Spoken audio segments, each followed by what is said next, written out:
Encounter with the Unknown, narrated by Rod Serling, is one of those rare motion pictures that you will probably never forget. Listen you well to my word. One by land, two by sky. Look to the heptagon, for it is there. 7 times around go the 3 of you. And may your reward be just and true. What could a completely normal man face in the depths of a hollow pit that could drive him insane?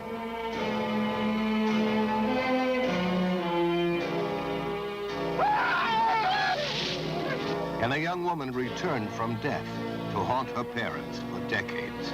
If you like the truly mysterious, be sure to see Encounter with the Unknown, a really remarkable film that brings you some true, bizarre, and inexplicable events. An exciting, mysterious movie narrated by Rod Serling, Encounter with the Unknown, a picture you don't want to miss.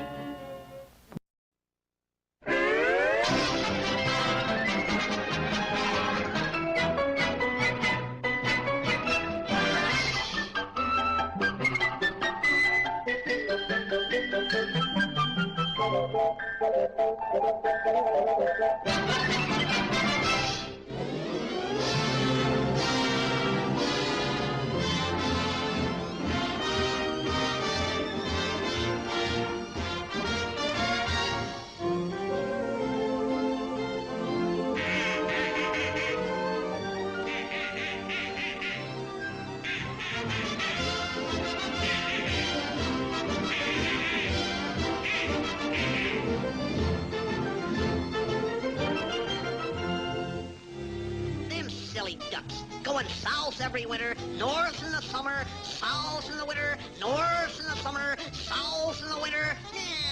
They're in a rut. Confidentially, folks, I ain't going south this winter. I'm going to stick around and check up on this winter business. You'll be sorry. I should be sorry. I got the whole lake to myself.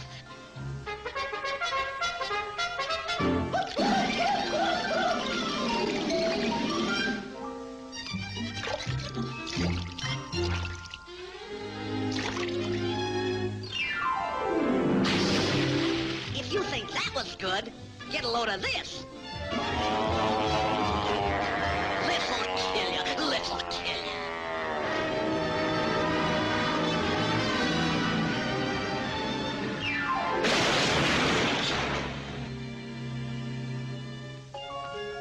Ice. Snow. Snowfly, don't bother me. Snowfly, don't bother me.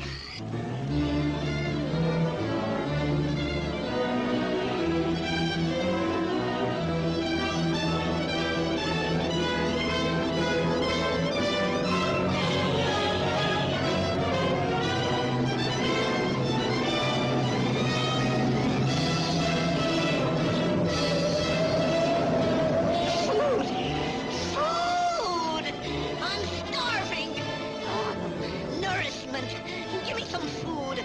Oh, sustenance. Oh, sustenance. What are you laughing at? I'm really hungry. Oh, for a loaf of bread. A jug of wine. And thou. Ooh, food. Food.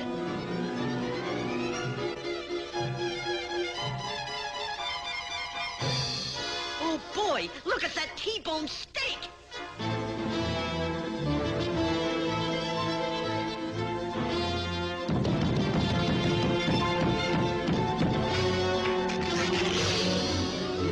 Yum, yum. Hand sandwich. Ouch!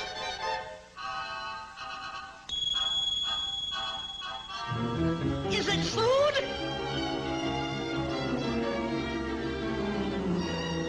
Food! Food! Food! Beans, beans, beans! Nothing but beans. I'm sick of beans. Beans for breakfast, beans for lunch, beans for dinner. Always it's beans. Boy, what I could do to a nice juicy steak, or a slice of baked ham, or some roast duck. Roast duck, that's it. Oh, for that foul taste in my mouth once again. Hark!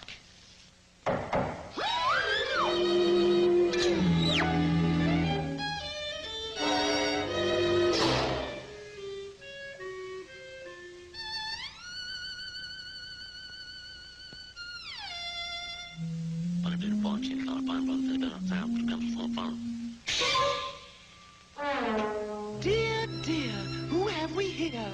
As if I didn't know. Abigail! Abigail! Look at this poor creature. Do come in out of the cold. You must be hungry. Why, you're just skin and bones. But we'll fix that. There's nothing we'd like better than a nice duck for dinner. Is there, Abigail? Name your poison, kid. What would you like to have to eat? Some soup or consomme, our chowder's good today. A T-bone bordelais, what is your order? You love our new green peas, our shrimp and cheddar cheese, and sherry if you please. A dear border, to try our bologna, a slice of salami, some vitamins A, B, just place your order. We have a candy yam, a moving picture ham, our short ribs of spring lamb, our shorter of buttered buns we boast, to try our free French toast and orange sherbet roast. Give us your order, and with that tucked away, you'll know that that ain't hay. That ain't hay, brother. That's all. Ooh la la la, ooh la la la, ooh la la la, ooh la la la. And now for our dessert.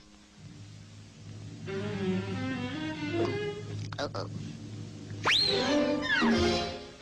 Now, fellas, wait a minute. Not that. You don't want to eat me. I'm not a duck anyway. I'm a pigeon. I'm a hummingbird. Listen.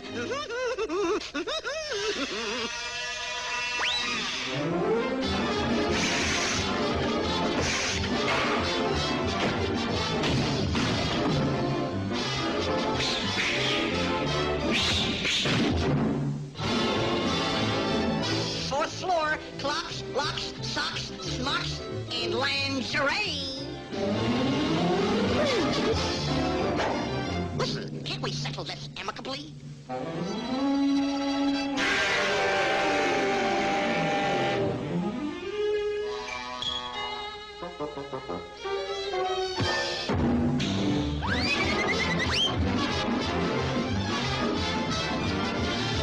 Hey, just a minute, bub, just a minute.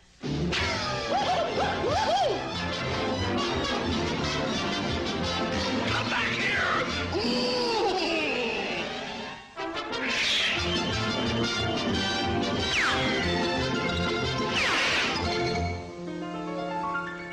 Every night when the moon is shining bright down in Rio de Janeiro.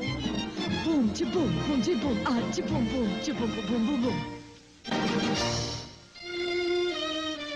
See, I like the South American way. And I do mean South.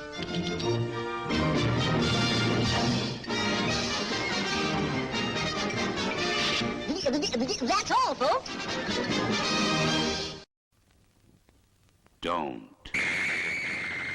Don't look in the basement.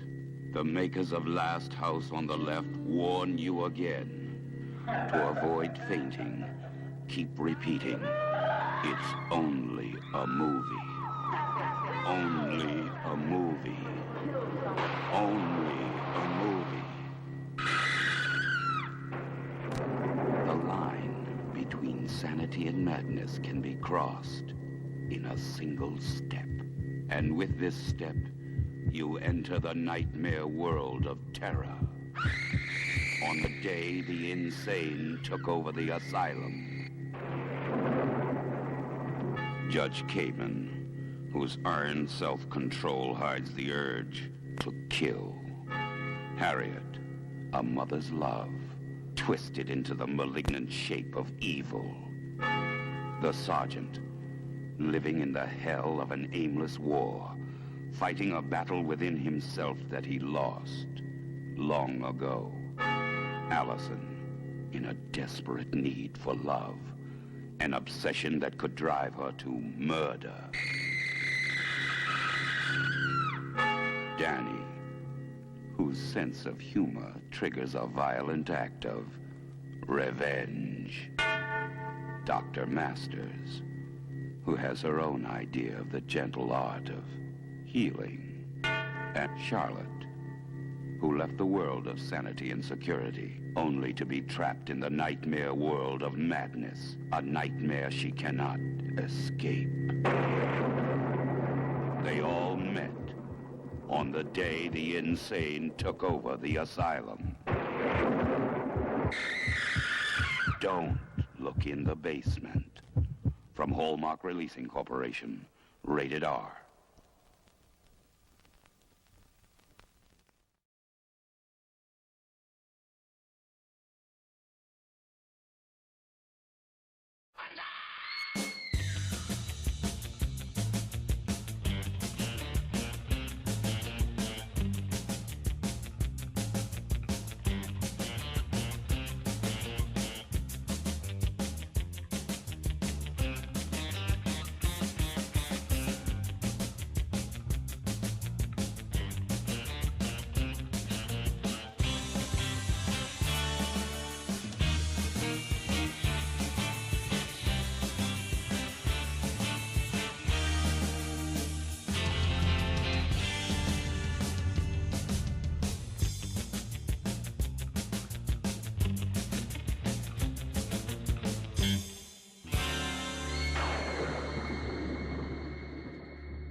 Good evening, goblins and ghouls, and welcome to the Friday Night Scream Stream.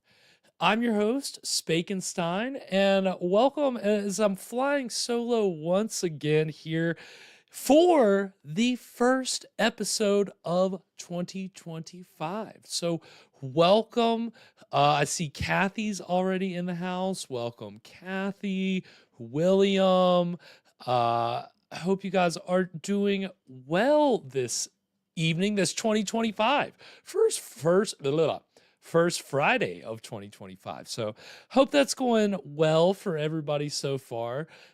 Hey, it's going great here on the Scream Stream because we're doing what we always do. We're kicking off the year, breaking into some good old classic public domain horror. And, you know, that's what we did to ring in the new year. That's how we spent New Year's here on the channel, and it was a very good time. And now we're back on our regularly scheduled programming here for what should prove to be a pretty interesting first film of 2025. The great thing about this show is that we revisit people and actors and crew and things that we've talked about before, with past movies that we've watched. That's one of the treats of this show, is the Easter eggs that you kind of find of the connections. So we're going to be graced with that tonight, which should be a lot of fun. And yeah, Kathy, I'm glad that you enjoyed that. That's the second. Well, no, I guess that's our third public domain day stream. That's every New Year's Day is also public domain day, if you didn't know. I'll talk a little bit more about that later, but yeah, we rang it in with a good marathon of movies. But it's as we found in our 3 years of doing this show, over 100 public domain horror movies that we've watched so far and counting. We got plenty more where that came from. And tonight's film is, it's special for a lot of reasons. Tonight's film, Keep My Grave Open, released in 1977. This is kind of a bleak, rural psycho thriller.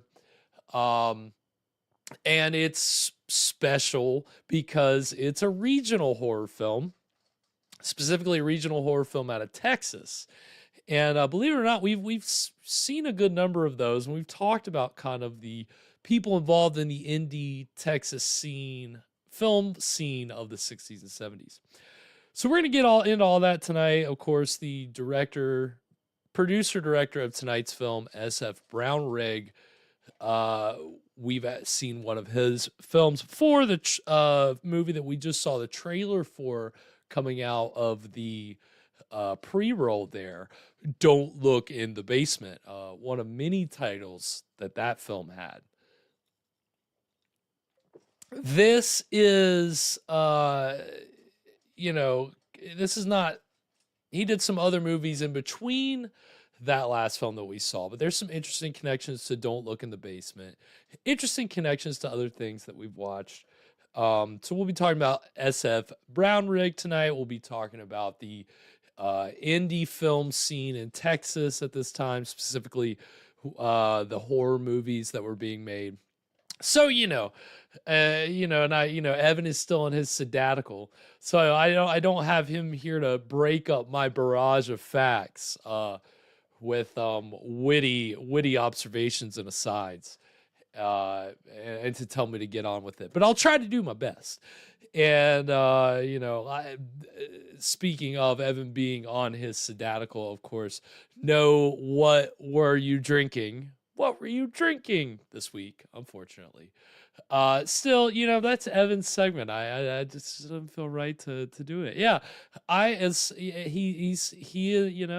just enjoying having a baby. Bringing a little person into the world, bringing him up.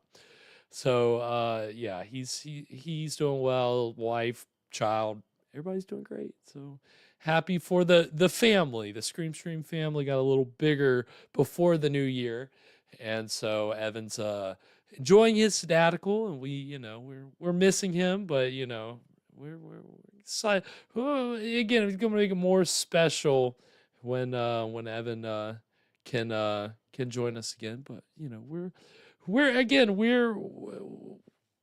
keeping the ball rolling as we do. The public domain library is so big, and it's not stopping anytime soon. That's kind of the thing about Public Domain Day recently, which again was January 1st. It's kind of funny that we just had films from 1929 enter the public domain. Not really a lot of horror films from 1929. There was I think a mystery with Lugosi directed by Todd Browning before Dracula, obviously. And that's kind of there are a couple other kind of mystery, nothing explicitly horror. But you had some Walt Disney cartoons, The Haunted House, which I think Mickey Mouse makes an appearance in, and The Skeleton Dance. So, you'll see those eventually. I gotta save them for special occasions. We made the mistake of showing some of the better things up front, and so, the beauty of public domain is that we're constantly going to get a new supply every year, which means in 2 years, if nothing changes, Frankenstein's going to enter the public domain. Dracula's going to enter the public domain.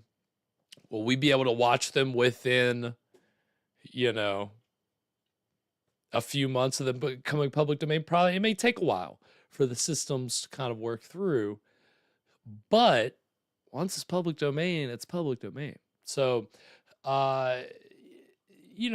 this show is all about the beauty of that we can watch these movies and learn about horror film history and, kind of the major players in the genre. But as we'll see tonight, the people who worked on the fringes of indie film and of horror films to kind of make their little, regional horror masterpieces. And again, like I said, specifically out of Texas is where tonight's film and kind of the big indie scene that we're going to be talking about is kind of based out of. But yeah, so with Public Domain Day being recently, it's just, again, I like to reiterate the mission of this show, what we're all about. Like, why do we why do we watch the movies that we watch? And, it's some of this is like, what? I'd never heard of this movie. Where'd this come from? That's the beauty of it. But we'll just keep getting more and more every year. So we're, again, we're 1929 right now. So luckily in a couple years we get some iconic films, but it's still kind of early. So it's nice that we have films like tonight's film, which was produced and released in the 70s. So, kind of you can shake the programming up a little bit, which is nice. And yes, Kathy, it is, it is an educational stream. It really is. Not to, womp womp, play my sad trumpet sound effect. But it's as much as I make, kind of dumb jokes. I got my fact sheet here. I like to do my own research, and I always learn things that, it's usually connections to other movies that we watch that I'm like, what? And I got like at least one big one today, and then like there's a couple others that, I'm kind of was aware of. But it's still it's cool to like collect that and share that. And so again, tonight's film, Keep My Grave Open, is, like I said, as far as I know, because I haven't seen it, I know the beauty of a movie that I haven't seen is we can all enjoy it without me knowing, like, kind of already being in on it. So it's always exciting. But again, last week when we watched How Awful About Alan, we had this psychological thriller. And so tonight, to kind of, we're bridging into the gap into the new year, 2025.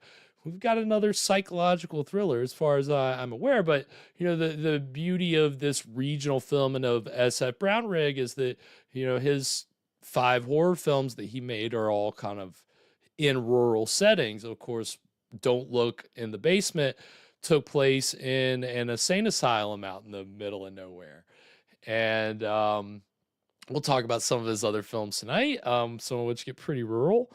But this one, as far as I know, kind of like takes place at a mansion out in the middle of nowhere in a rural kind of spot. And that's kind of one of SF Brownrigg's signatures, as I kind of found out in my research. He had very much had his own, like, kind of style that translated across his 5 horror movies. And so we'll talk about him tonight. Interesting guy. We're going to be talking about the film community it was Texas and actually Arkansas as well. This kind of group operated out of, the first trailer that we saw in our pre-rolls, another movie that we've watched, Encounter with the Unknown, which was produced in Arkansas around, 1972, which was when Brownrigg, the director of tonight's film, was mainly active. So Encounter with the Unknown shares some of the same actors, some of the same crews. So some of the faces tonight may look familiar. If you remember those films, I believe our lead actress was in Don't Look in the Basement playing, I think they showed her in the trailer. And I can't remember what character she was, but I think she had a baby doll. She was like, kind of a creepy asylum patient with a baby doll. You got to have one of those. That's, the beauty of the tropes. So yeah, I think that we'll have fun with some of the connections to past films tonight. And some, at least one famous face, a character actor, so famous I use relatively, but in one of their debut roles. So see if you recognize him or see if I'm sure he's credited, so you'll probably see it. But very, very young here as far as I can tell. But yeah, I got a lot of interesting facts to get into tonight. So, a little teaser for you. So it's going to be a lot of fun. We are kicking off the new year in thrilling style. So, again, let's feel free to I mean, Kathy is, Kathy's chilling in the chat, but hey, let's joke along, laugh along, have a good time, so I don't get bogged down in my facts. It's really easy for me to, get lost in this sheet and just drone on, prattle on these facts, which I hate. I really do hate to do. So it's gotta have some jokes. That's what this show's all about. I like to keep it light, even though I'm got a very dense fact sheet. So, and Alana's in the house. So welcome, Alana. You're not late. You're good. We are just about to get into tonight's film. So all good, Alana. Happy you could make it. Welcome to the first episode of 2025. Which again, keep my grave open. And yeah, hopefully not too, because again, that's another signature of SF Brownrigg, is that his movies are kind of bleak and gritty. So hopefully we can keep it light, with the bleakness and the grittiness. But we'll have fun. And again, psycho thrillers. So prepare for some murders. I think we'll get there'll be content warning. There's probably gonna be some gore. But nothing too elaborate. I don't remember any. There was some axe murders in Don't Look in the Basement, but I don't necessarily remember anything too elaborate. And you'll see, tonight's copy of the film looks like it comes from a very, like, it's a VHS quality, but it's watchable, but it's still it's a little rough around the edges, but I think, again, it's a 70s movie. We always enjoy, anything that's not, like, especially, we love our silent movies. We love Cat and the Canary. But again, the beauty of the public domain is that we can kind of make that wide jump, that's why we love it. So, even including VHS quality, rips from 70s movies. So we're going to enjoy Keep My Grave Open. And again, if we were to get interrupted on YouTube, let me know. We'll go to Twitch. Again, the links for our Twitch page are on our channel page here on YouTube. So, and you don't need an account unless you want to chat along. So if you just want to watch, you can go over to Twitch. But I think we should be good. I hadn't seen anybody else streaming this, but it's uploaded. I think we should be all right, but let me know just in case. So on that note, without further ado, we're going to go ahead and get into the exciting beginning of Keep My Grave Open right now.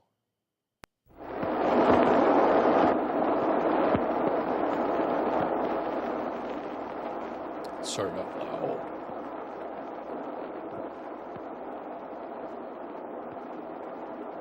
Lana, enjoying your winter break.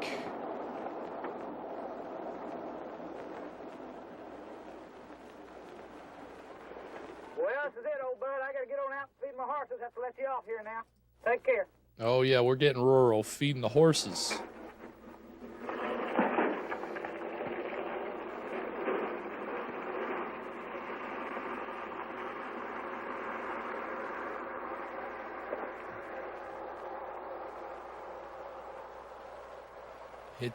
Hitching along the highway.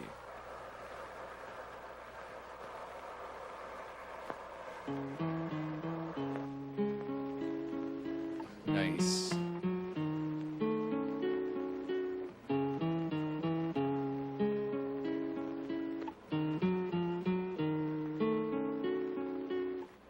Hitching along, kicking rocks.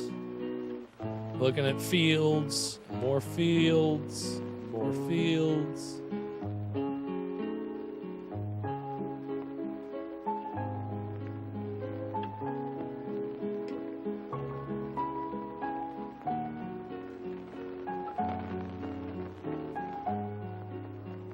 That's right. He's out on the road, hitting the road, looking for adventure.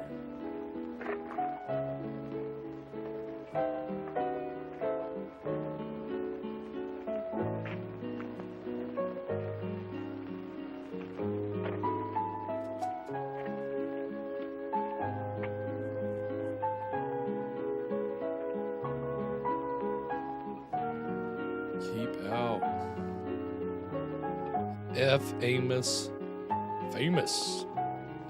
Powell. Well, he's got an interesting connection to another film that we've seen before that I didn't see coming, which should I save it for later? I can tell you now. F. Amos Powell, the writer of this, also was an uncredited writer on The She-Beast. Crazy enough, because that was filmed overseas with a British director and American writer and another American writer. And he also played one of the cops. If you remember The She-Beast, there's a ridiculous chase scene at the end with a bunch of policemen, and F. Amos Powell is one of the policemen apparently, so he also wrote this.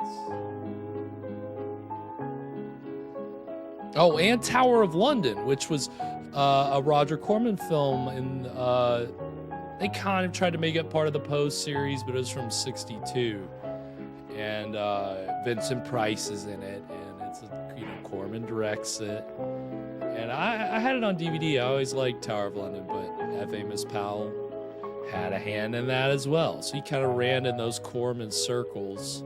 I guess Mel Wells, who was also involved in She-Beast. So it's just weird how that somehow that world intersects here with this indie Texas community, which we'll talk about more later. So he's just gonna walk up into this random house. Hello?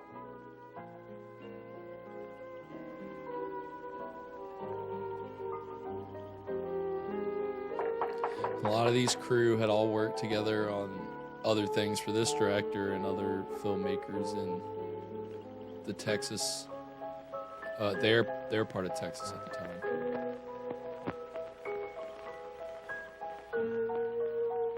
That apparently he's a real guy, Oliver. Yeah.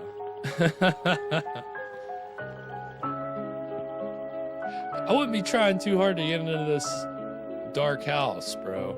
I understand you need to get off your feet, but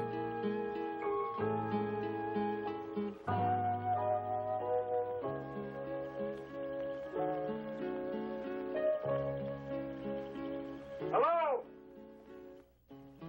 Anybody at home? Anybody up there? so nice they named him. Well, that was a good one, Lana.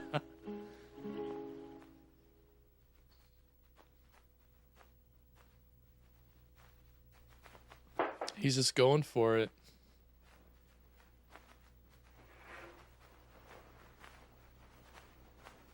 Hello? Anybody home? Bad idea, bro.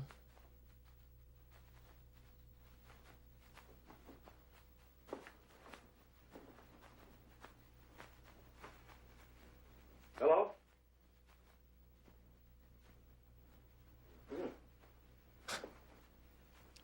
Nobody's here. Guess I can make myself at home.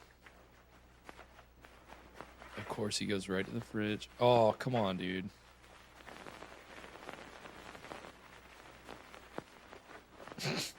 Yeah, you better finish off what you got on you first. No, can't help himself. Oh, he's just gonna stuff it in his. Yeah, he's gonna steal it. Definitely don't hang out, bro.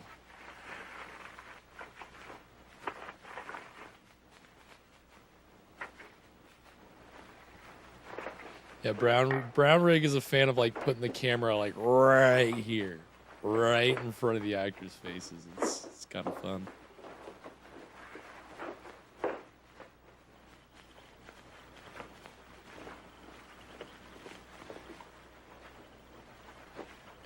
I mean, yeah, I mean your fridge. I guess that's a little more innocuous. Oh, they're just hungry versus you're stealing my jewelry.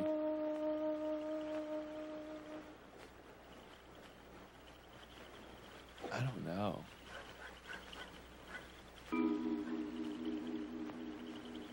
Take whatever you want. I haven't been to the grocery store in 2 weeks.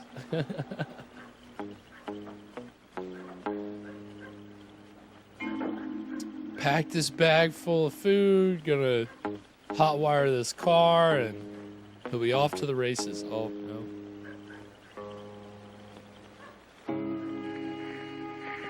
Nuh-uh.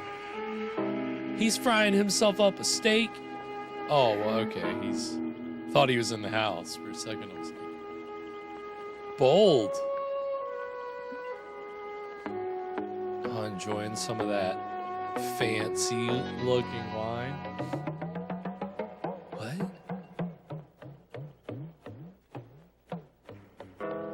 Somebody walking up to him? Yep. Uh-oh.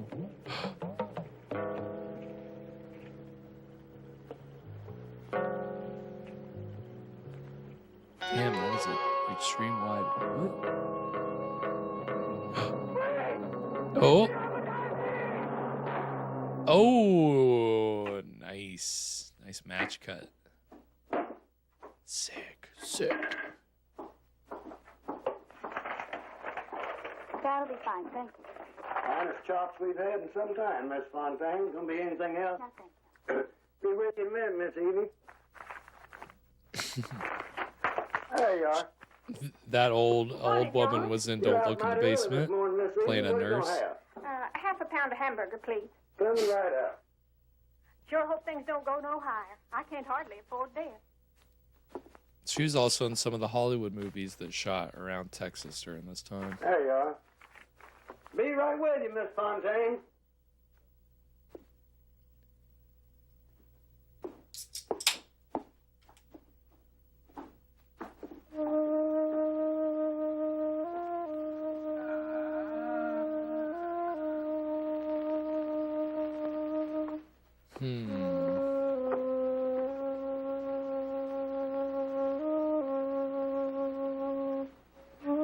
She's a pipe collector.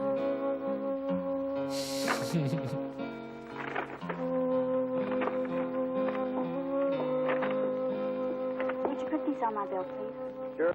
That's a sweet smoking pipe. You'll like that. You're assuming it's not for me?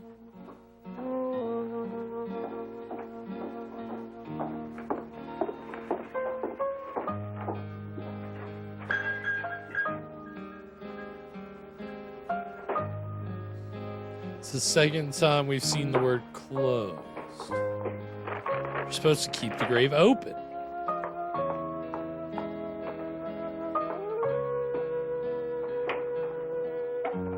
Good morning, Miss Ada. Good morning. Package came. Nice. Came just yesterday. Thank you.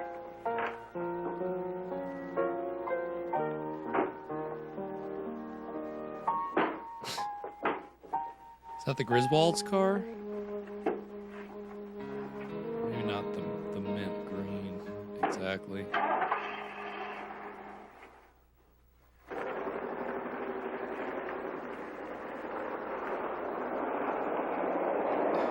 No, it's definitely like a beige or like a yellow.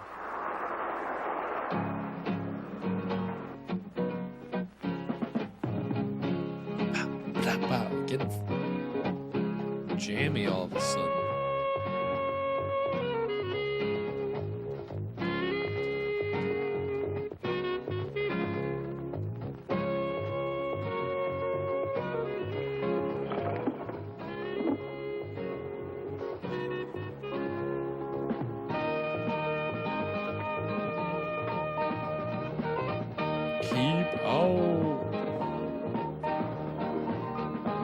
Yeah, I guess that drifter did just ignore the keep outside. Just walked right past it.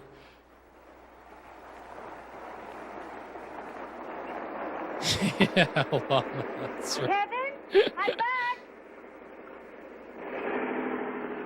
Kevin!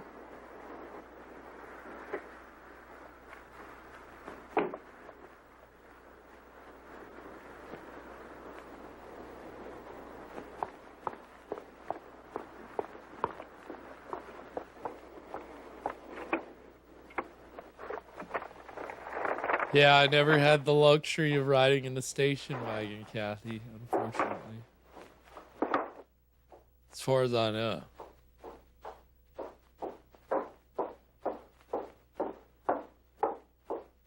Coffee in a minute, Kevin.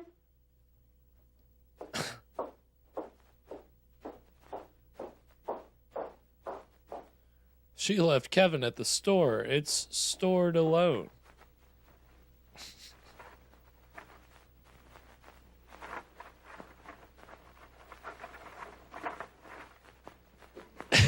Yeah, Kathy. Yeah, I'm gonna buy a station wagon just to show that I can have the experience. I'm gonna buy a station wagon out of spite. Seinfeld marathon on the other day, and Jerry's trying to return a jacket out of spite. It's a whole argument, and it cracked me up.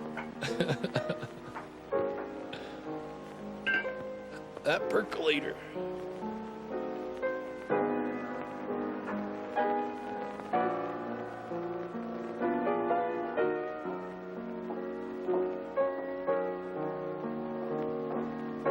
Nice house. I mean, again, you gotta love a good Southern Gothic mansion. That's a word I haven't used yet, or even I don't even have it written on any of my stuff. But clearly, I think I could probably have like a kind of a Southern Gothic thing. You picked up some milk, eggs, and fabric softener. That's very good. Darling, you called Hey, Noah. Happy New Year. Welcome Kevin? to the first movie of 2025. Hope you're Kevin, enjoying let's your just New forget Year about so far. last night. Everything's all right, I promise. I won't let anything happen to you. I'm not going to leave you anywhere by yourself ever again. Don't do this to me, Kevin. What is that painting? What the fuck?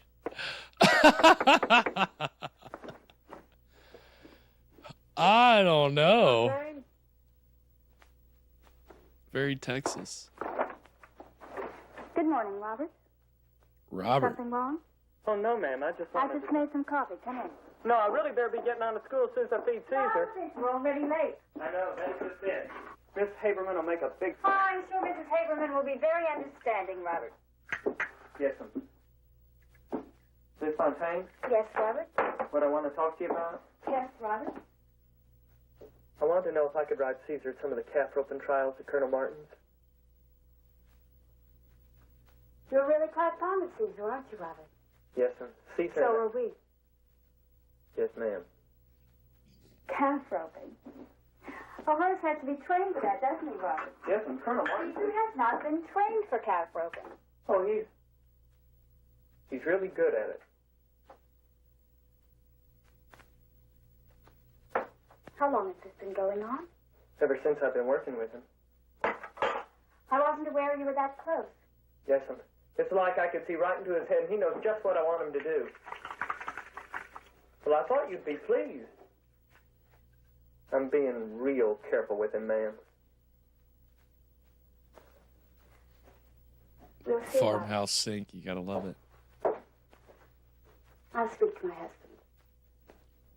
Her husband. I gotta be getting on. So I don't know if he looks familiar to anybody, but he's a relatively well-known character actor now. This was his film debut. So yeah, give it a minute. See if we see more of him. If anybody can recognize him. He more recognizable without hair, honestly.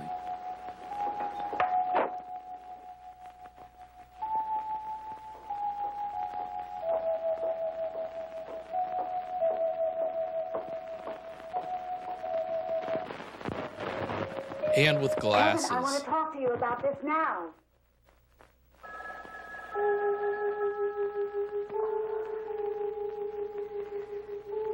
giving me a headache. Man, Kevin's on some Brian Wilson shit, huh? He's just staying in Gonna go bed for it. all Just wait day. and see. Yeah. Now eat up. We gotta toughen you up. I'll be back this afternoon. You just keep thinking about them calves.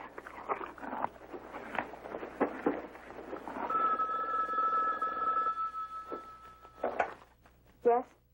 Leslie, Dr. Emerson. Good afternoon. Hey. Then I won't keep you. I was a little concerned. You missed your appointment again yesterday. Kevin and I went for a walk, Doctor. My leg is perfectly fine. And your headache? Yep, that's true, You're not a Alana. psychiatrist, are you, Dr. Emerson? Sorry, do we have to go into this now? No, we can save it until next week if you prefer. Leslie? Oh, all right, I'll be there. Look, I'll be out that way next week. Why don't I stop by your place? Yes, of course. 2:30? Yes. Fine. Goodbye. Weird.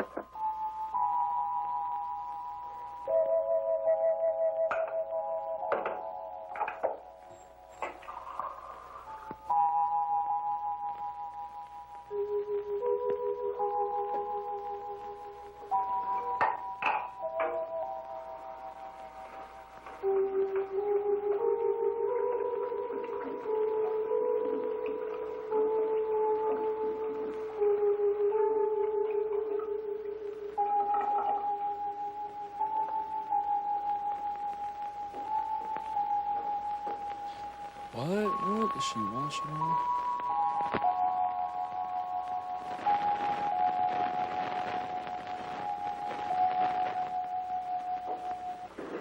Whoa. He's really getting into the match cuts in this movie. I'm here for it.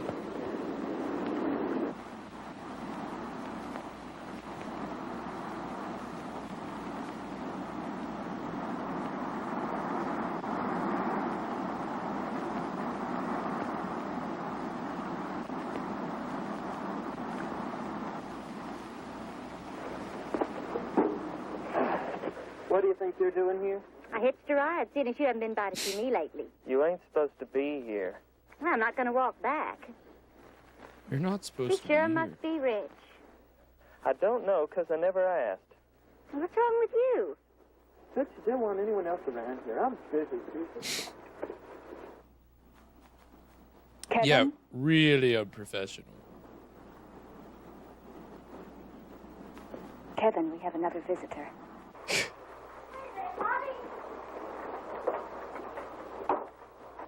That doesn't bode well.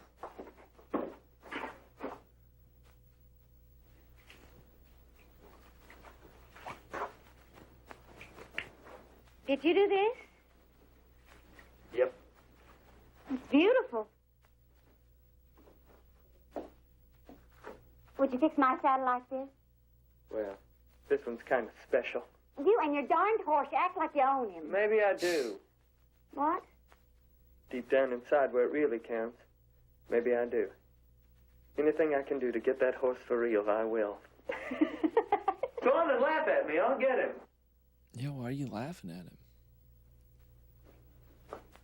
Of course, once I do, I'll have time to come see you like I used to. Probably wouldn't. Fuller. But you better. Sure I He will. wets Let's the go, bed. Susie. Give me a kiss. What? Give me a kiss. Susie. Come on, be serious. We can't mess around here. Why not? Because she might come out and catch us in the short rows. You want to try? Come on. Uh-oh. What? I'm gonna get you out of here before you get me into trouble. Yep, you better. Susie, come on, let's go.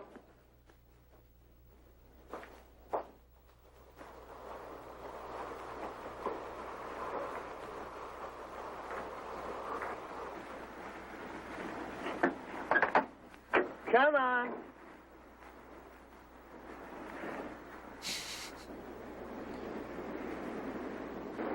come see me tonight? No, get in. Why not?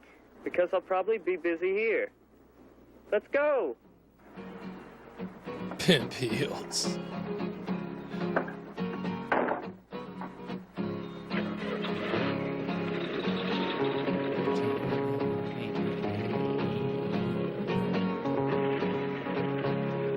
Nice.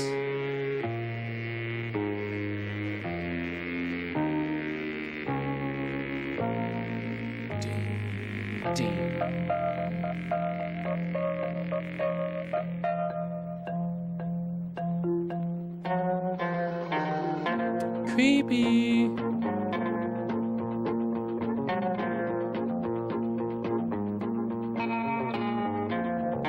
Okay, is this turning into a spaghetti western?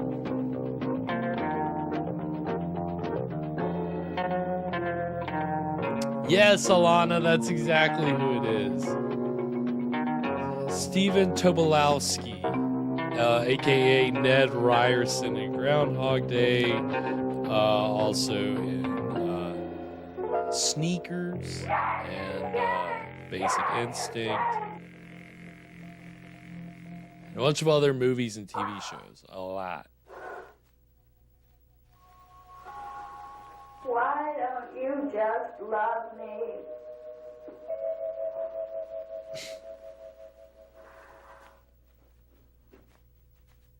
She's really mad at Kevin.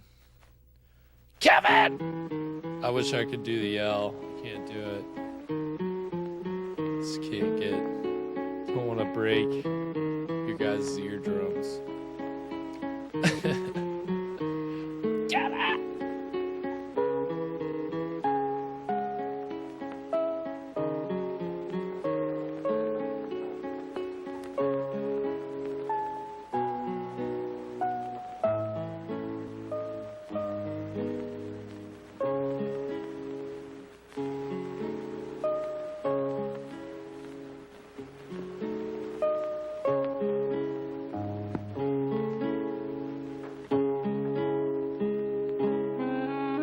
She's just gonna.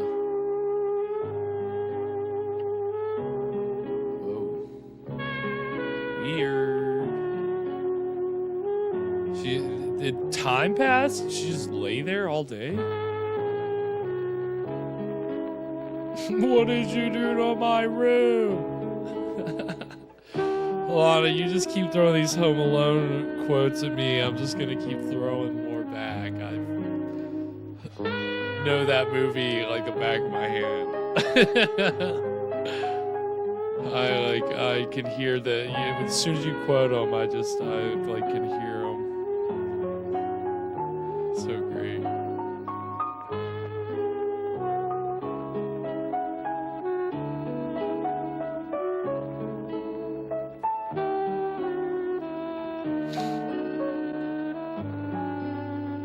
Getting really like slow and seductive here suddenly. She slept all day and now she's going out for a night on the town. Maybe. I don't know. It's not much of a town as far as I can see. And that is gonna take us to our first break. It was getting kind of slow there, wasn't it?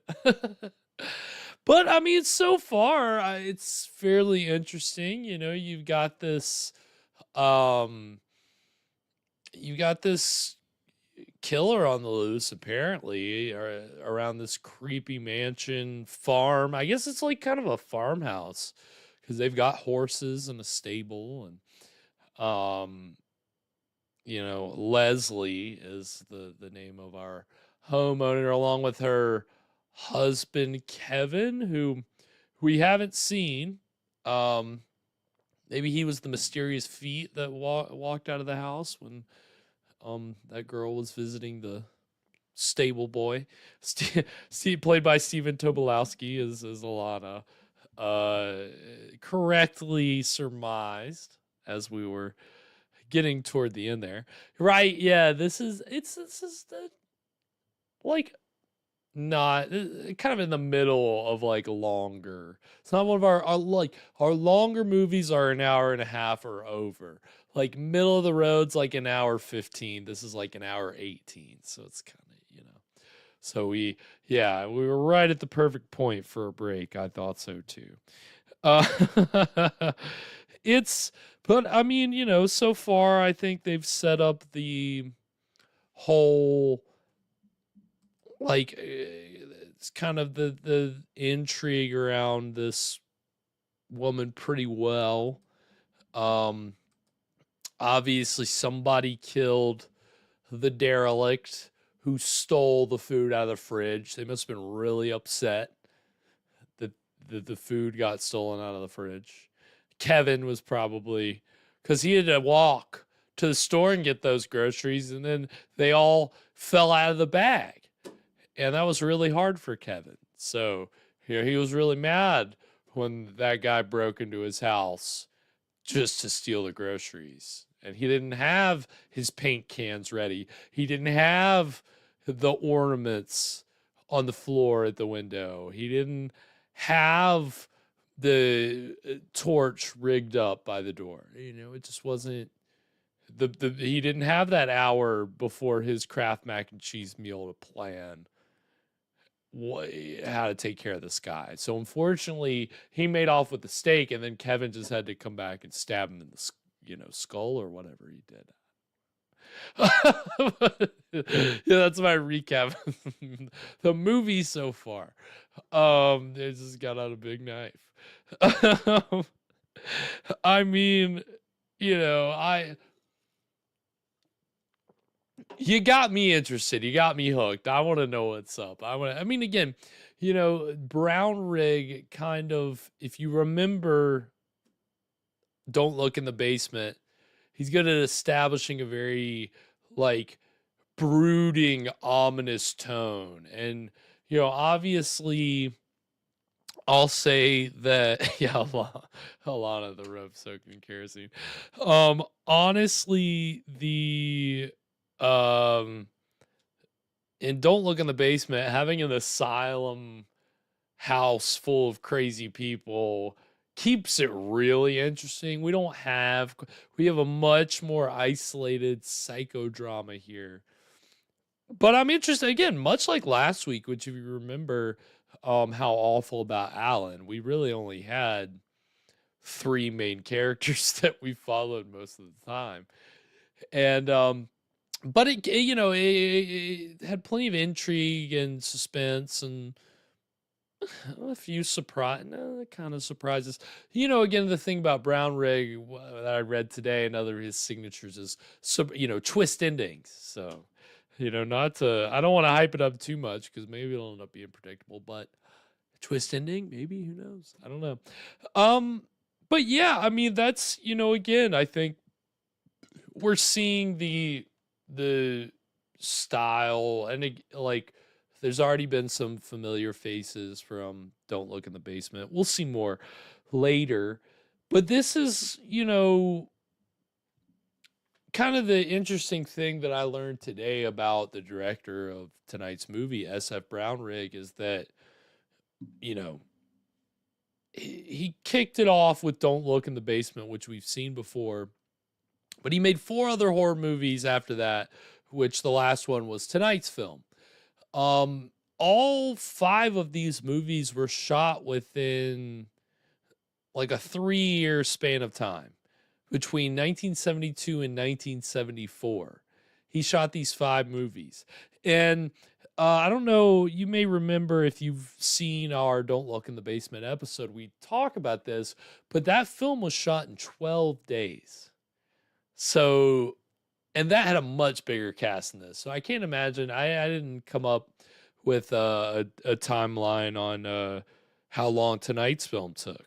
But I do know that it was kind of his style to work very quick and with a very low budget.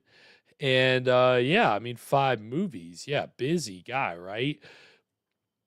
I think the issue that he ran into, which all regional filmmakers especially run into, is distribution. How do you get your movie seen? How do you get it, like, out there? How do you get it into theaters? And Brown Rig was an interesting case because he shot Don't Look in the Basement, I think under the title The Forgotten, something like that. Released it under that title in Texas, a couple other small markets, did okay. Hallmark Releasing comes along, the company that released Last House on the Left with the tagline, which then they took and repurposed when they bought Don't Look in the Basement. They used the It's Only a Movie tagline on Brown Riggs' film. They retitled it, obviously, Don't Look in the Basement. And they put that tagline on it. And it got pretty wide distribution because of a deal that Hallmark Releasing had with American International Pictures. So, you would think that, maybe that would have set him up for a bigger deal. And I imagine that he got enough money to make these 4 other movies from whatever happened with Don't Look in the Basement. He seems like very much a filmmaker who is getting by the profits from the last movie used to make the next movie, and on and on and on. And so I think Brown Rig was kind of, that was how he operated. And so it's funny because, like I said, distribution problems. So I believe Don't Look in the Basement got released around 74, 75. And then, and Sears is in the house, maybe a different handle there. If so, welcome Sears. But he didn't, he made these 5 films in 3 years, but then they didn't see release until over a long span of time. Some of them kind of sat around for a while. So tonight's film, again, it was shot at the latest 1974. This wasn't released until 77, 78. So it's, it sat around for about 4 years. And his other films also, it was the same way. Sears is in the house. Welcome Sears. But yeah, I mean, so he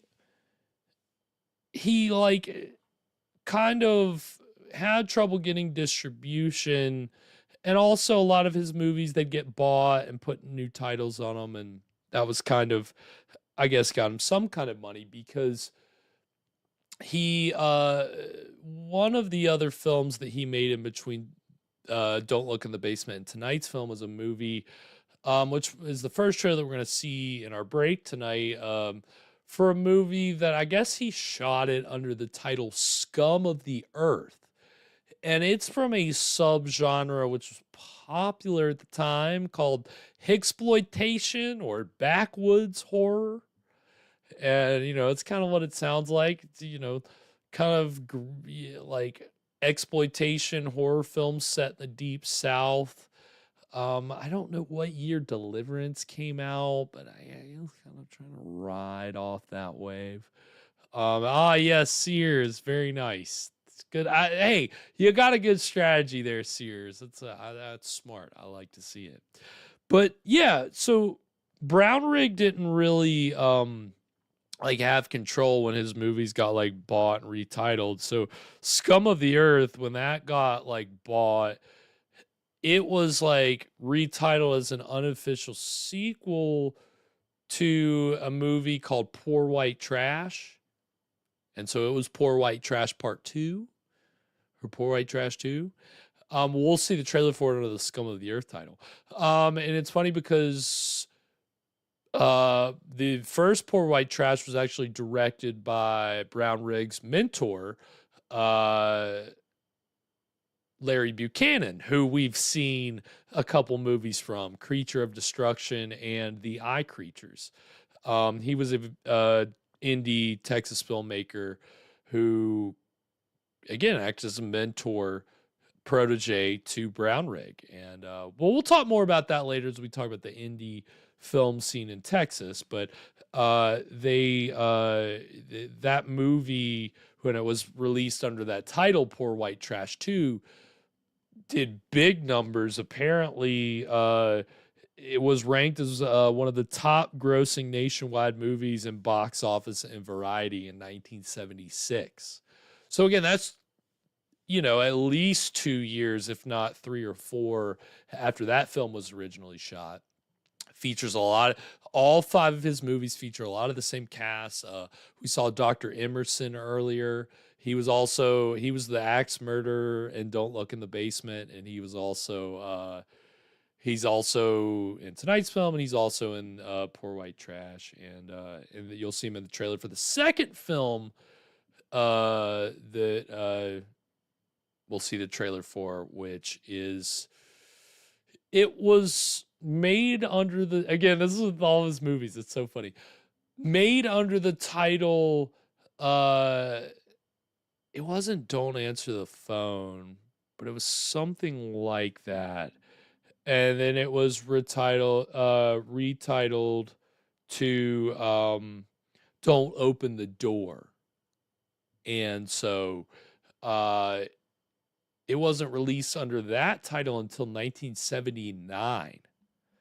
So after tonight's film, interesting enough, and well after Don't Look in the Basement, and so it's kind of weird the way that worked out, but it's kind of seems similar in theme to tonight's movie. Both these trailers are in pretty good shape compared to tonight's film. So yeah, clams in a beer, there you go. That's always, as we found, that is a tried and true treat any time of the year. But yeah, we're gonna enjoy these 2 SF Brown Rig trailers, and then when we come back, we'll get into the exciting middle of Keep My. I gotta pull this up so I can look at the title over here and remember it. So we'll get into the exciting middle of Keep My Grave Open. So stick around. We'll be right back.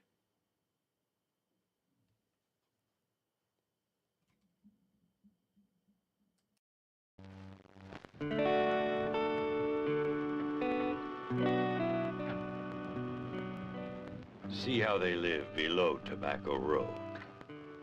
Bo don't even know what girls is for. Toto, I've been watching.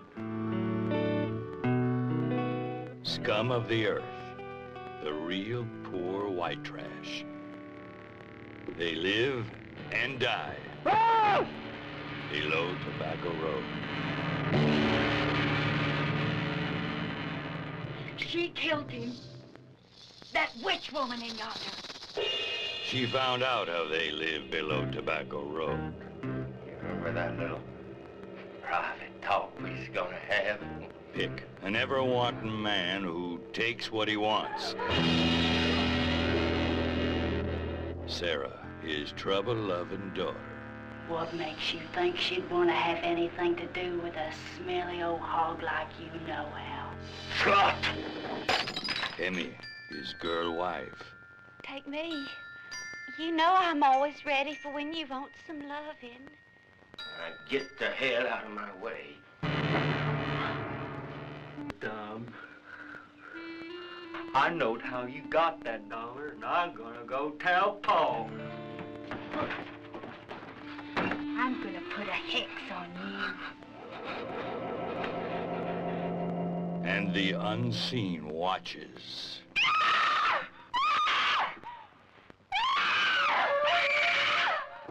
And strikes.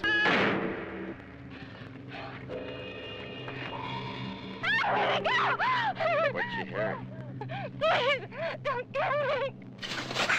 No power on earth can exorcise the terror from scum of the earth. The real poor white trash.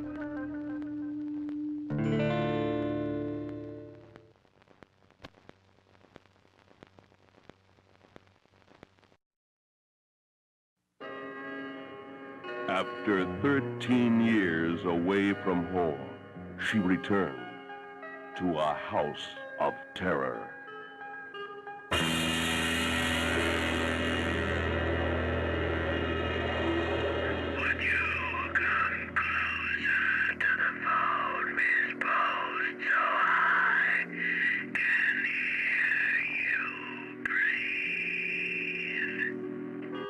A shocking motion picture of suspense and horror.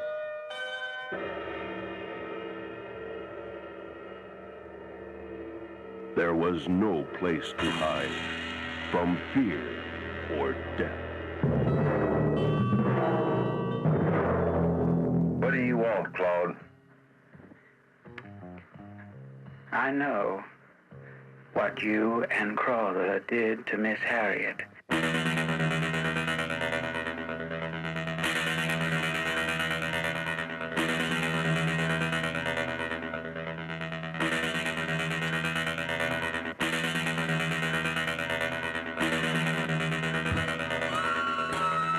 Her mind could take only so much fear.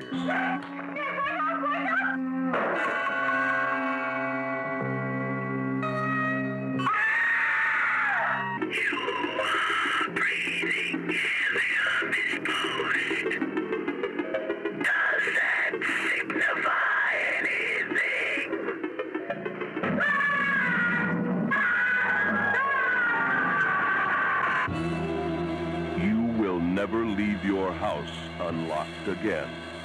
After you see, don't open the door. Rated PG.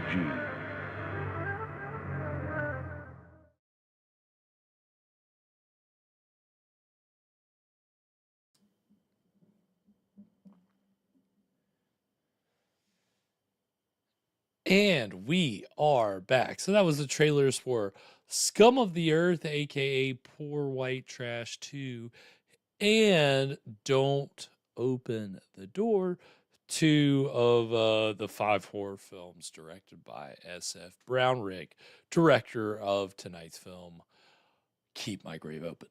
So, yeah, I mean, I tried to research a little bit more about him because we didn't learn too much about Brownrigg last time. I don't necessarily have a lot to share this time either, but I dug a little bit deeper and, enough to find out that his nickname was Brownie.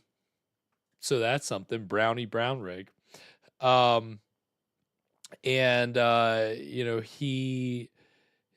It's funny because he didn't really very similar to his mentor, Larry Buchanan, kind of started in the army, in photography, and kind of had that background, and really that seemed to drive their independent spirit in some way. And he, to make 5 films in 3 years, you're obviously working your butt off. And, apparently he worked out of a movie theater, an old movie theater. He was his studio basically. That was one thing that a lot of the actors, that, had been interviewed afterward would talk about that they remembered. And he didn't, he passed away in 1996. He only made one after those 5 horror films. He only made one other film, and it was in the mid 80s, and it was it was a sex comedy, but it was like a crude comedy called Thinking Big. If that gives you any indication of the kind of movie. And then nobody of note, nobody famous in it or anything like that, and none of the people involved in tonight's film, which is kind of sad. But I mean, in the 5 horror films that he did, a lot of these same people worked together, and he didn't. I don't know that his films were necessarily recognized in his time, but There was a guy named David Sulkin who was like responsible for restoring Scum of the Earth, and then also was writing a biography on Brownie, and it didn't work out. I don't know why. It just hadn't been published, hadn't been picked up. So that has a lot more, would have a lot more information about Brownrigg, obviously. But I know he had two sons that also kind of went into the film business. I think they were like, into sound recording, which was kind of one of his specialties. He did a lot of sound work for Larry Buchanan, but we'll talk more about that later. But we're about to get into the exciting middle of Don't Look. Oh, Don't Look. See, look at me getting my titles confused. Not Don't Look in the Basement. See, like, let me go back. See, my remote on my phone for this thing is it's not working. So I'm like, usually I can press the button. So now I gotta go in here and do it. Keep My Grave Open. And so far we've got a lot of setup. We got a lot of intrigue and mystery around this farmhouse, but we haven't seen Kevin yet. That seems to be the big. We're waiting for that reveal, whatever that's gonna be, whatever that's gonna hold. Who knows? Is he gonna have a messed up face? I don't know. What's wrong with Kevin?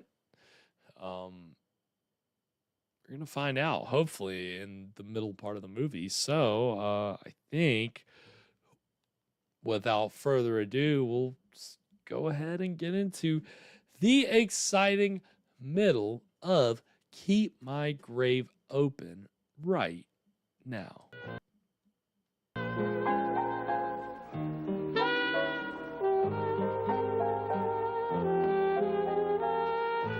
Maybe she's Kevin. Maybe Kathy.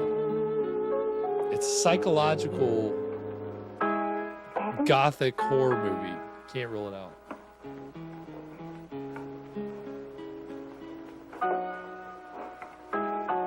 I know you're here. She's beckoning to Kevin. I know you're here.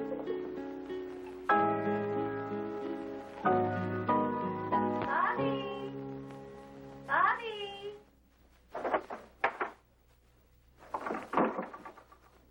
Kevin gone. Kevin! Come back! It's close. Not, not quite on the same level, but close.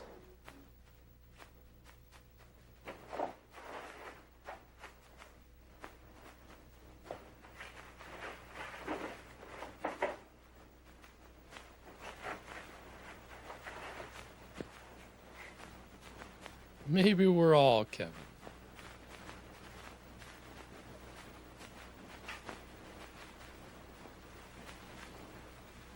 Uh-oh. Bobby! Bobby? Dang it, Bobby. Is that you, Bobby? No, it's Kevin. Dee-dee-dee. Bobby! Let me out! You gotta love this funky 70s sound. I've been kind of getting into this recently. Oh, shit. That's amazing. Bobby, you out there?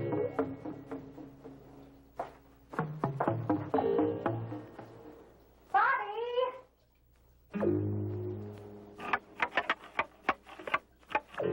Okay, I'm about it. Wow. Wild slasher.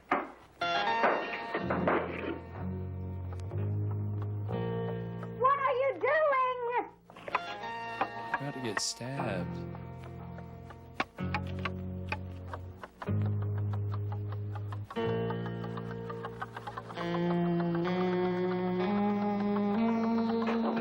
Bobby? St. Bobby.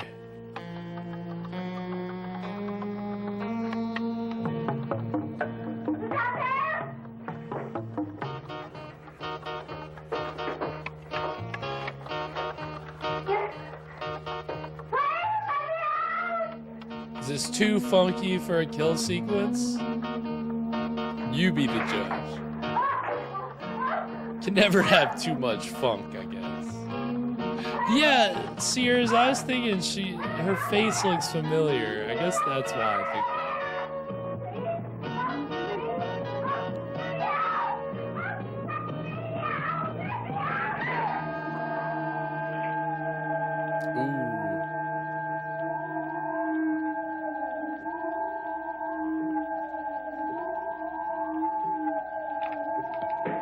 That's my purse. I don't know you. Very good, Lana, yes.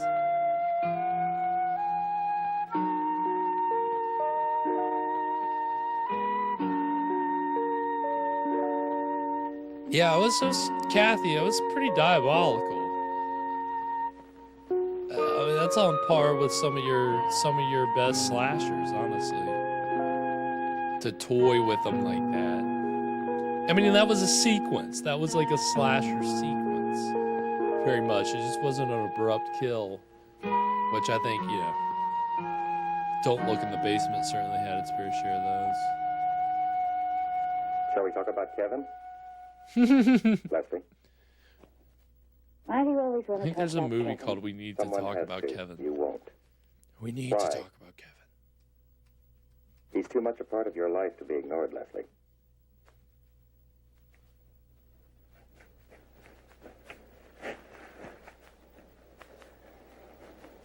You were very close, weren't you? You and Kevin. Even as children.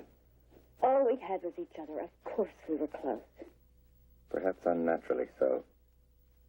This bond between you, at least for you, is becoming unhealthy. Wait, what?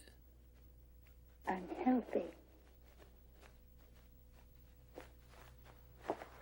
What do you know about unhealthy? You weren't there when she walked us into that room with 4 closed coffins. Is Kevin her brother? Children. Parents were dead. Who else was there to love? I know that you didn't get along with her very well, Leslie, but there was your Aunt Fowler.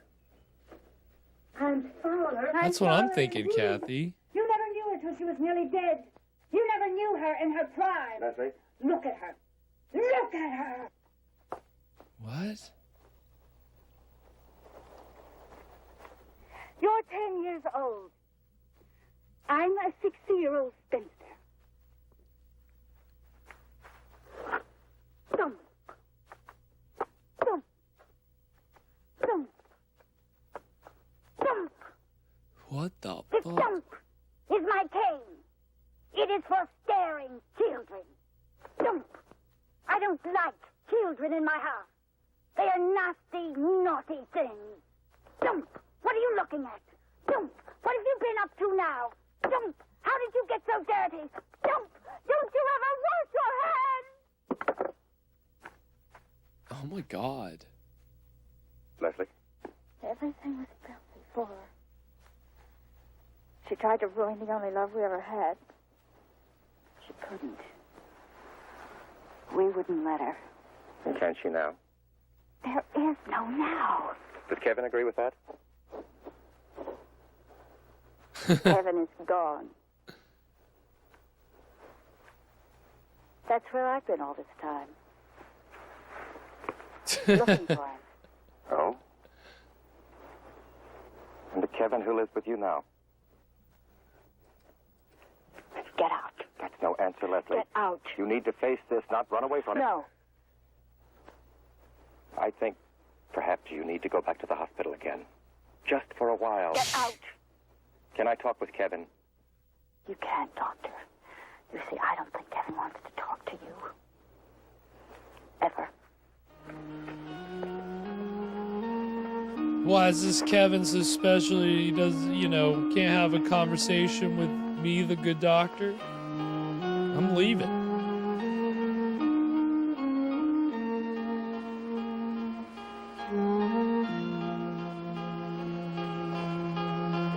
So she called Kevin her husband earlier. Now we're finding out Kevin's her brother. And of course, we haven't actually seen Kevin, so the question remains, is Kevin even real? I don't know. I'm not lost, but I'm certainly looking for answers.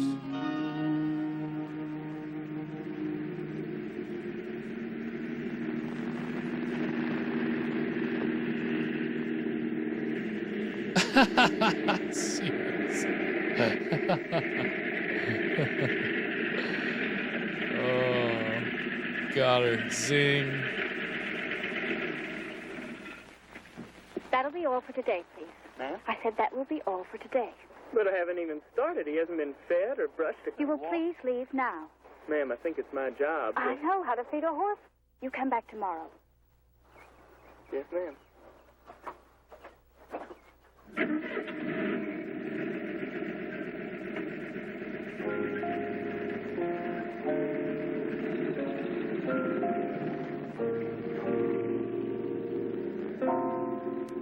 Kevin's her conjoined twin. He's just like a head on her shoulder. Wouldn't that be something? Whoa.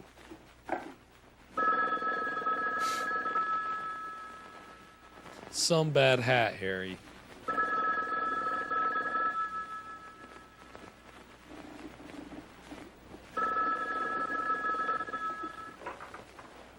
Hello?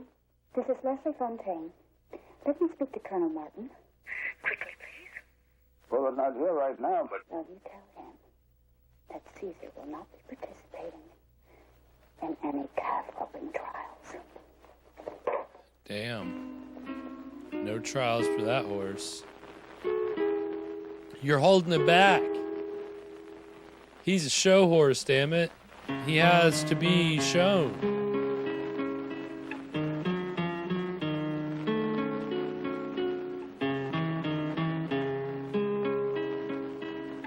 Well, for any of our viewers that like horses, we're getting a very nice grooming montage here, which you can appreciate. Whoa! Whoa! Hey now, that's a transition. Wow, that was something. Kudos.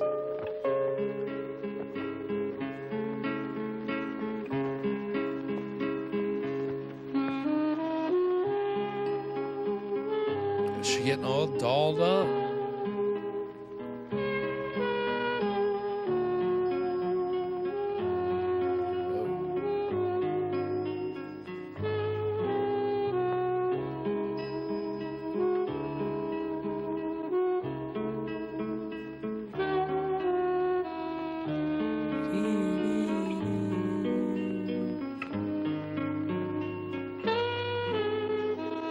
It's still a grooming montage, just a human now instead of a horse. Are you gonna go back to the horse?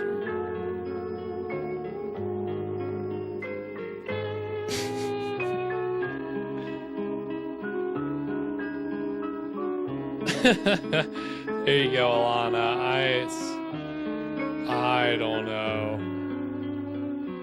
I have not spent really any significant amount of time on a horse.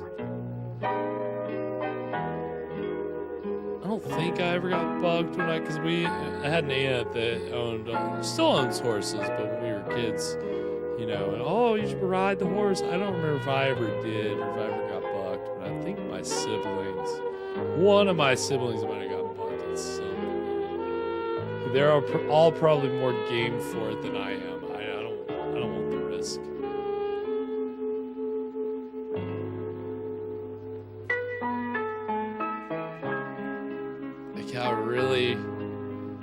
Brown Rig's really having a good time with this montage, huh?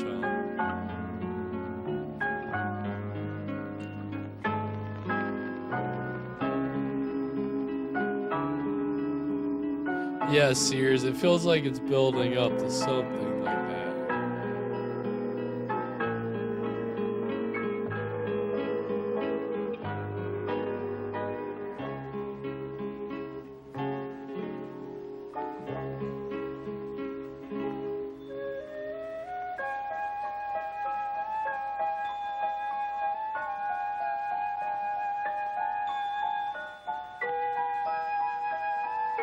So strange.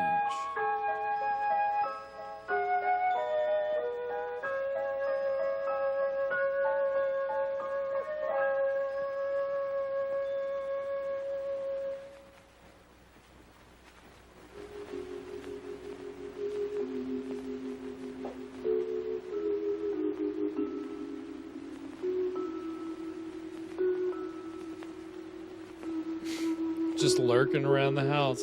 Kevin! That's what she's gonna do, right? Shh. You're gonna try to go seduce her brother husband, Kevin.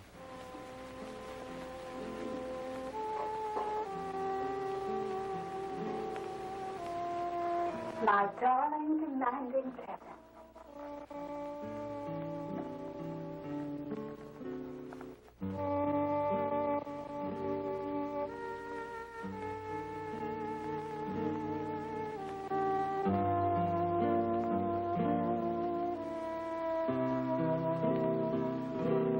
Whoa.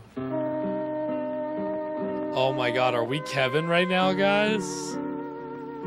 I think we might be Kevin, y'all. Oh no. Well, alright guys, we're all Kevin. Who called it earlier? Alana said we're all Kevin. I guess we really are all Kevin. Wow. I don't know. I don't know if I want to be Kevin.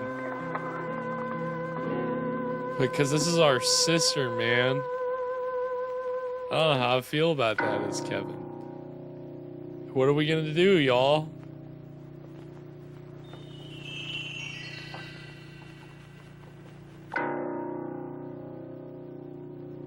Alana was right. Okay, I'm glad we finally cut from that.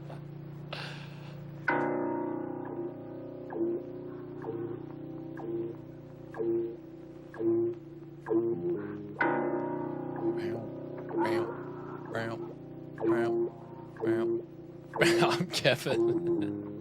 We're all Kevin right now. Oh, jeez Louise. Kevin, what are you doing, bro? What are we doing, bro?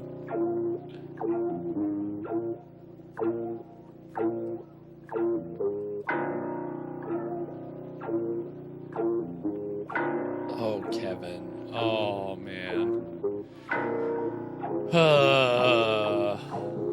No coming back from what we're doing right now, buddy.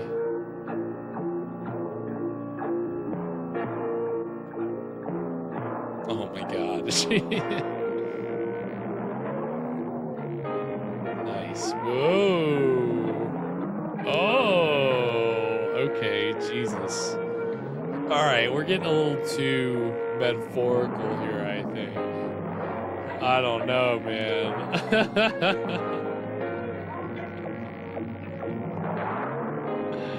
This is ridiculous right now. This is absolutely insane. We get it. We get it, yes.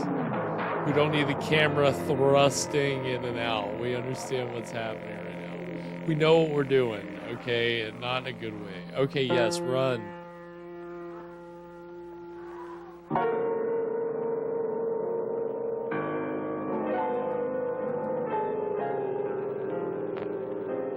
Oh no. It's pulling us back in. Come on, guys, let's run. We were so close. We almost got out of here. Let's dip. Yeah, let's dip. Come on, let's dip. Let's go, let's go, let's go. She'll be all right.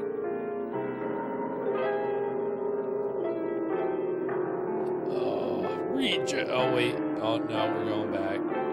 Oh, come on, Kevin. We got to make up our mind. Cinemax's quality. Yeah, that was definitely some third-rate Skinemax.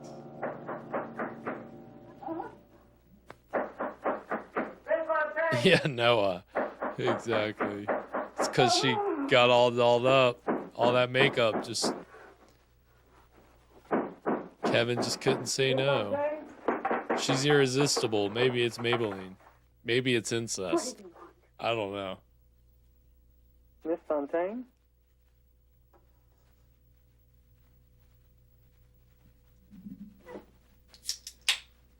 onion.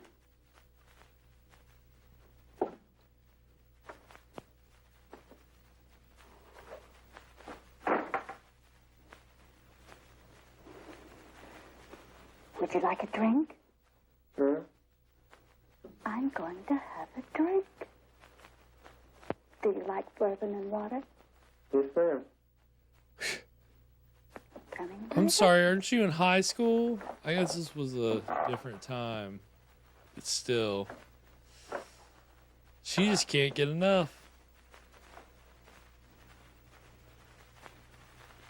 Run now. Ned Ryerson?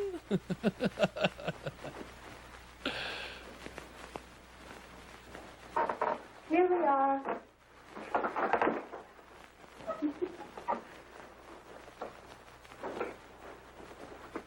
To your health, Robert.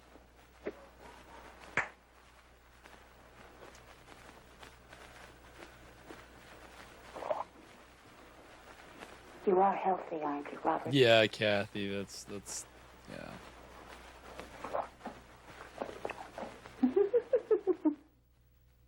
I'm sorry.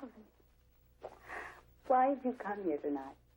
I want to know why you changed your mind about me riding Caesar. I beg your pardon? You said I could ride him. Oh, I said I would think about it. I guess I'd better be getting on. Yeah, you're too late for that, buddy. Make yourself comfortable.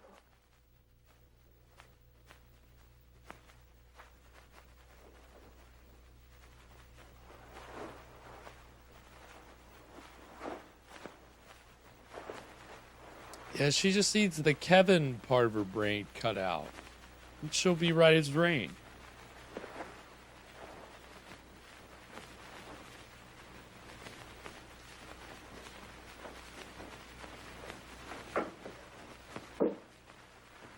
I really got to be getting on. Robert? My mind could be changed again. Oh, there's the quid pro quo. What are you gonna do, buddy? Stop riding Caesar, man. I didn't know what to do when Colonel Martin said you called. I want to ride that horse awful bad. I'm not gonna take the low-hanging fruit right now. I won't do it. First, I got real mad. And then...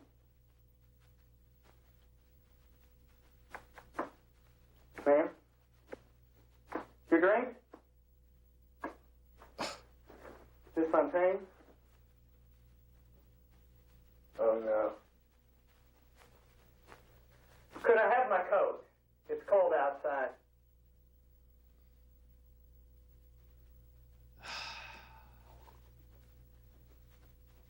Run now. Run while you still have a chance.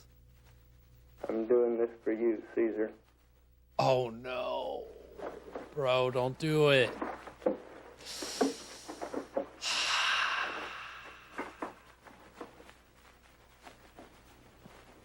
My remote finally came back. Finally. Ma'am? Bravo!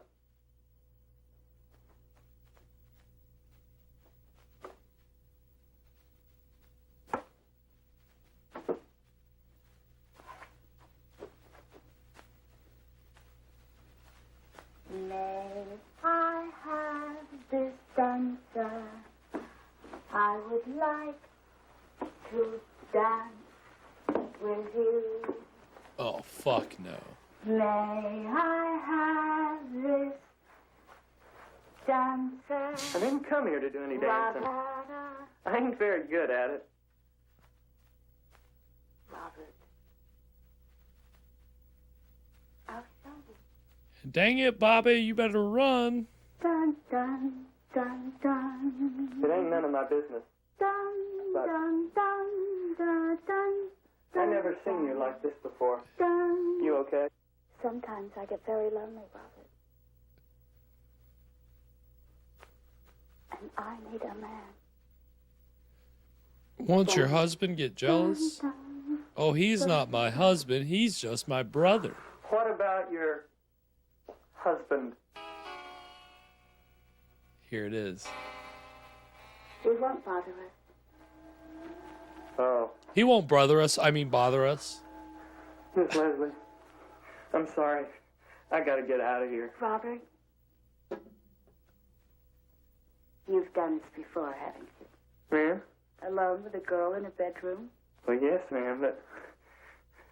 Tell me about it. Ma'am? Oh, Kevin's in the Tell house. Thank you, Kevin. Well, it ain't Appreciate hardly a it. thing to talk about. Bobby, And Happy New Year, by the way. where do you go? A big part. Where do you go? Bossier City. Where in Bossier City? Clara's place. And Clara? Oh, it's not Clara. It's Twinkle that, Yes? Well, she works there, you know, and,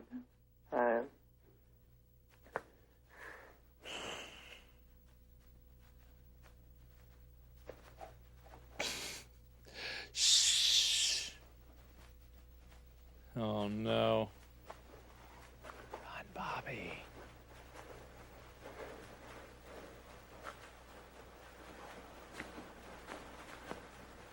I want to take a shower with you. Me? Whoa. Come on. It's at the end of the hall. Run. I'll meet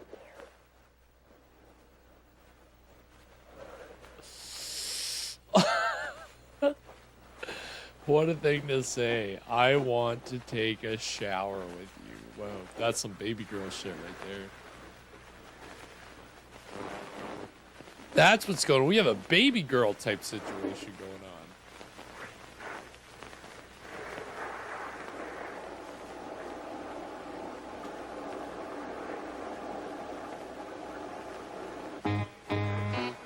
Ding, ding, ding. Getting funky again.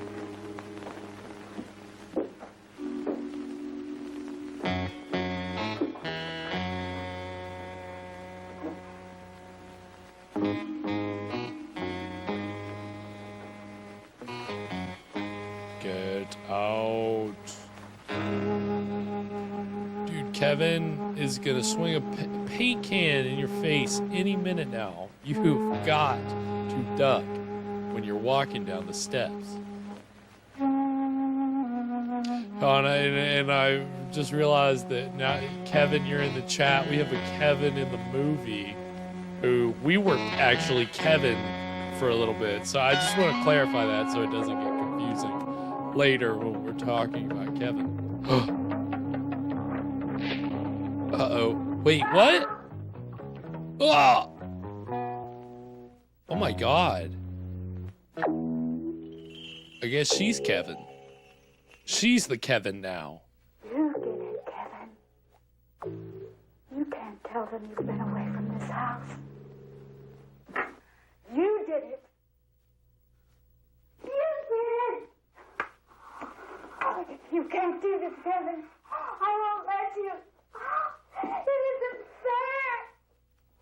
Wow. She's gonna blame it on Kevin.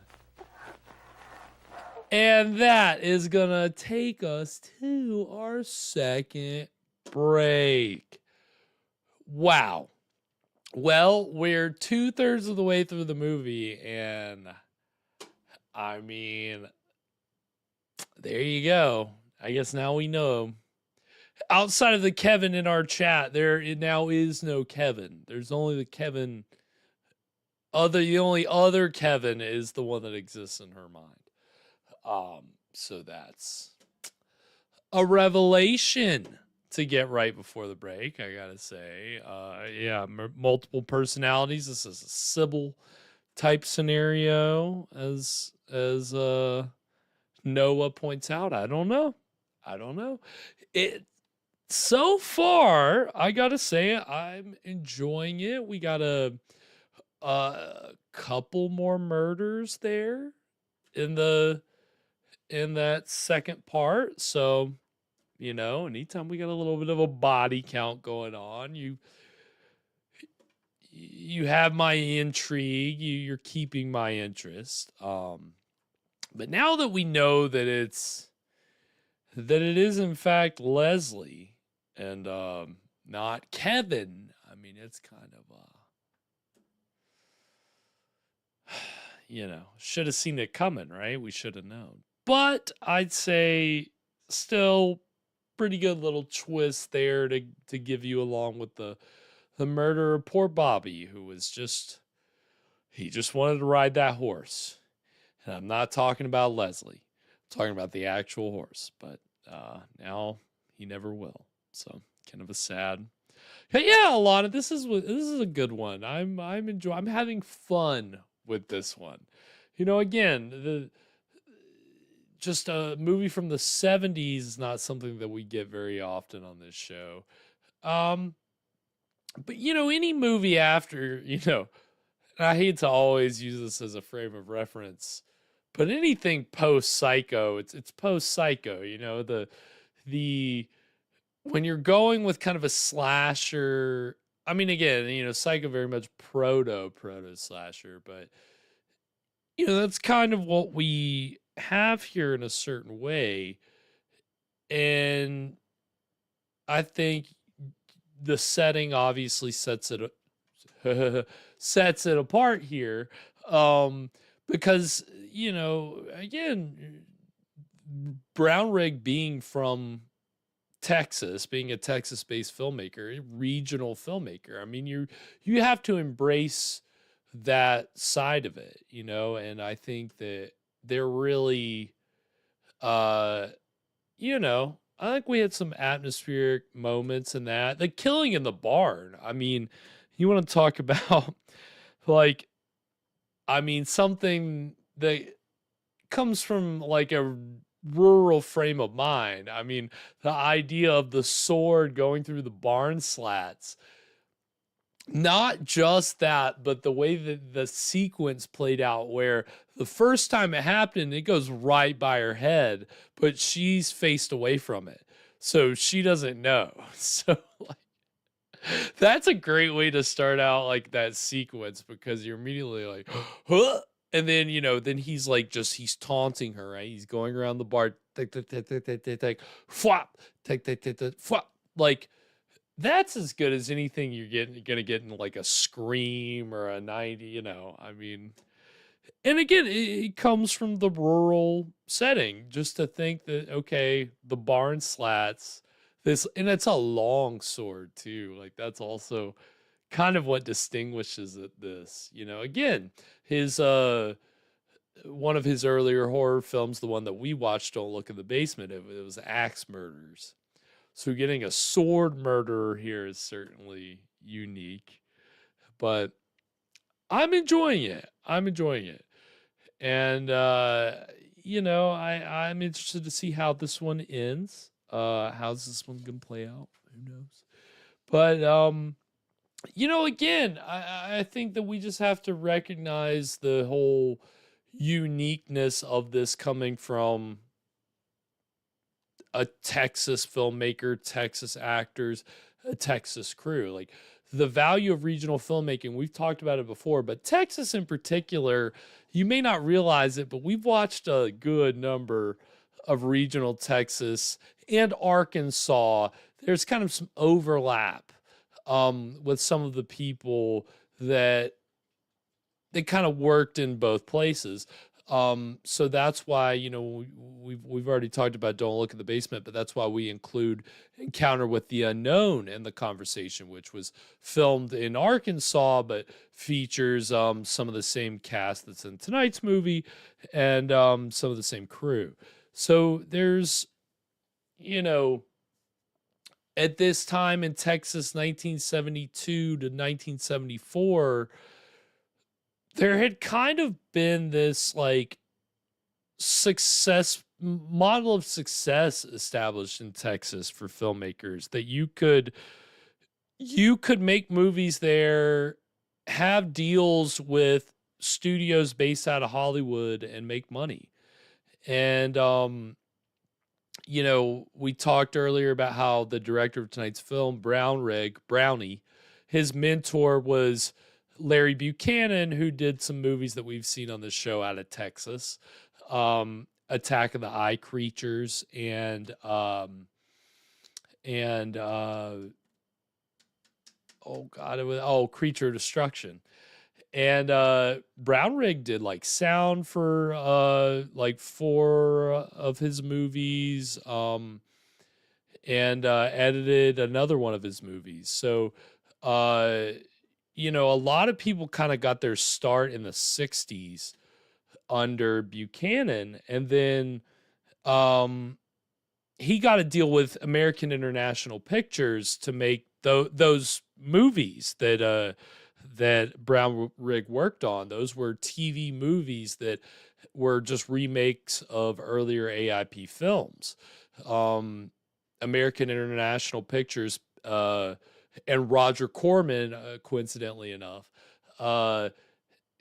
assigned him that responsibility they gave him the ideas, and then he'd go off and produce these movies. And he made about 8 of these movies with AIP. So he proved a model of success. And in the early 1970, 71, you had major Hollywood productions shooting in Texas, the most famous of which was The Last Picture Show. And I think Bogdanovich, the director of that, also shot Paper Moon in Texas, or at least some portion of it. So you had this big kind of growing like community that was a mix of indie filmmakers and also Hollywood productions that were coming into Texas. But what also set the stage for Brownrigg to have like his successes and make tonight's movie was really the success of Arkansas, Texas filmmaker Charles B. Pierce with Legend of Boggy Creek, which we've talked about before when we've watched some Bigfoot movies. We've talked about probably when we've watched Encounter of the Unknown. That was a huge indie success, regional horror film that just kind of ended up taking the drive-ins by storm and grossing millions of dollars at the box office. And after that, Pierce was able to, he made The Town That Dreaded Sundown, The Evictors, and these movies were shot around Arkansas and Texas. So he was really the one that kind of like in the early 70s showed, oh, you can make a low-budget horror movie, make a lot of money, and keep making movies. So he kind of really laid the groundwork for S.F. Brownrigg, but also a few other filmmakers that were working there at the time. Jim McCullough, Harry Thomason, who did Encounter with the Unknown. And that's the first trailer we're going to see during the break is Legend of Boggy Creek. Second trailer that we're going to see is for, you know, obviously, you know, tonight's filmmaker was inspired. I don't know if this next filmmaker was necessarily inspired by the success of Charles Pierce or even with Brownrigg, you know, because I think that at least Don't Look at the Basement had been released by 73. But obviously the biggest indie horror movie, regional horror movie out of Texas around the time of tonight's film when it was being made was the Texas Chainsaw Massacre, which was produced in 1974, directed, co-written by Tobe Hooper, who went on to have a big Hollywood career, you know, making pretty much exclusively horror movies. And I mean, obviously, Texas Chainsaw Massacre was just inducted into the Library of Congress. What is it called? I can't remember, but the list, their list of films, of important films. So it's the second trailer that we're going to see, and I don't know that Toby, I think they were kind of on different sides of Texas. There's no similar crew members. There's no connections with cast.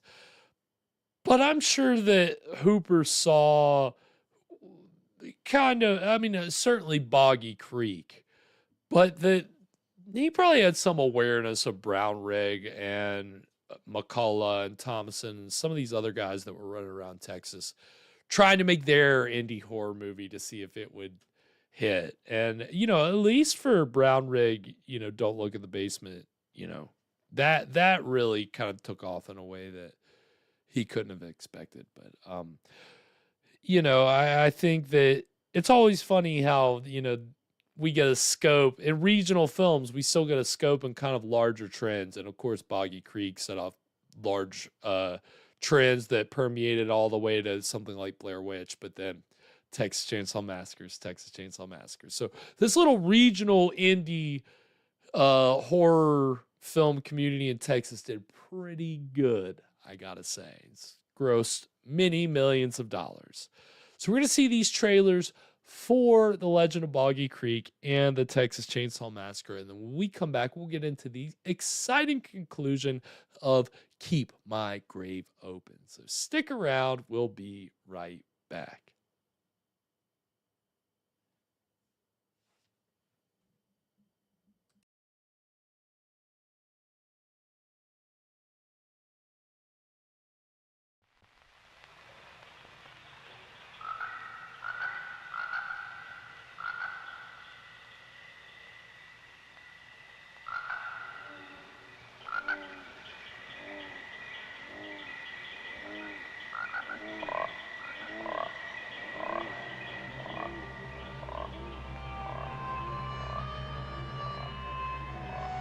Here in this primitive river bottom wilderness in southern Arkansas, along with deer, duck, crane, and beaver, lurks a creature that walks upright.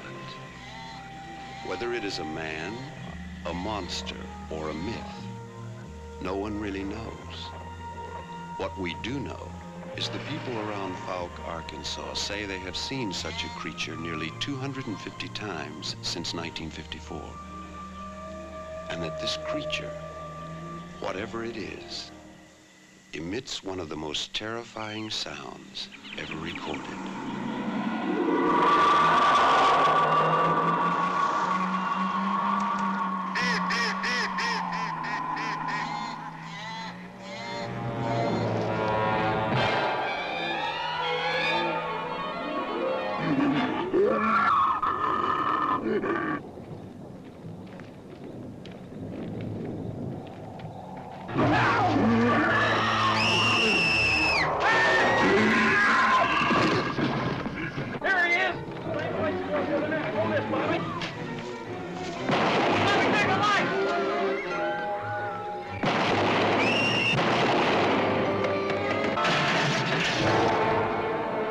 The Legend of Boggy Creek, rated G. What happened was true.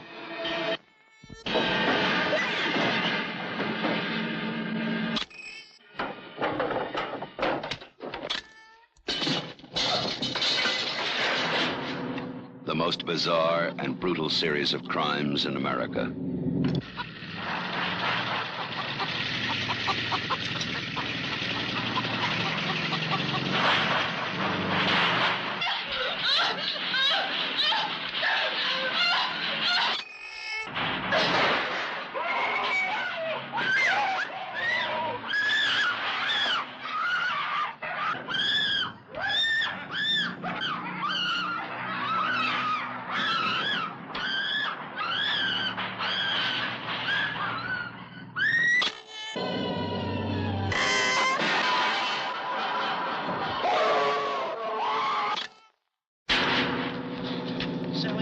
Stop!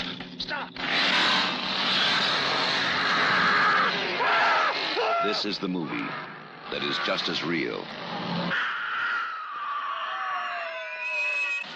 just as close,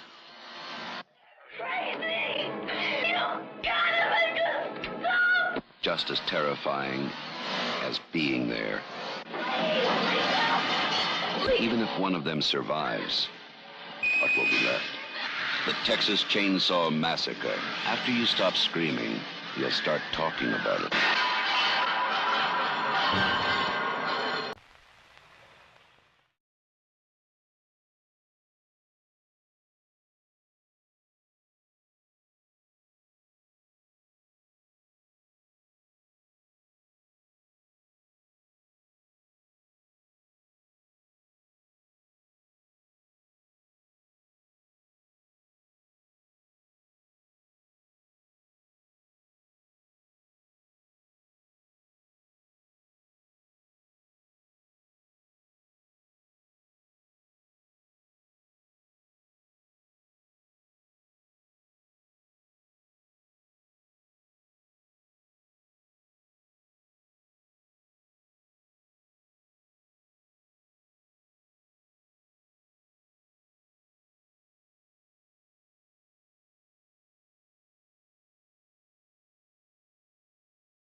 God damn it.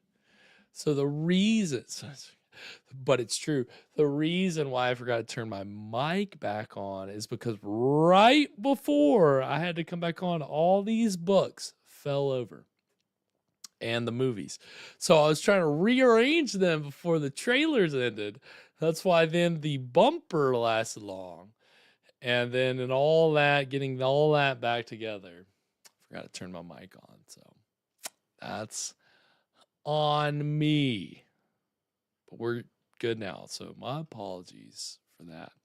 Son of a bitch.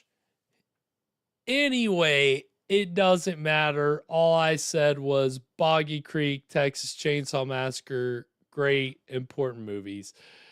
And made a buku's amount of money. And I'm sure Brown Rig was a teensy bit jealous. Quick TLDR, that was it.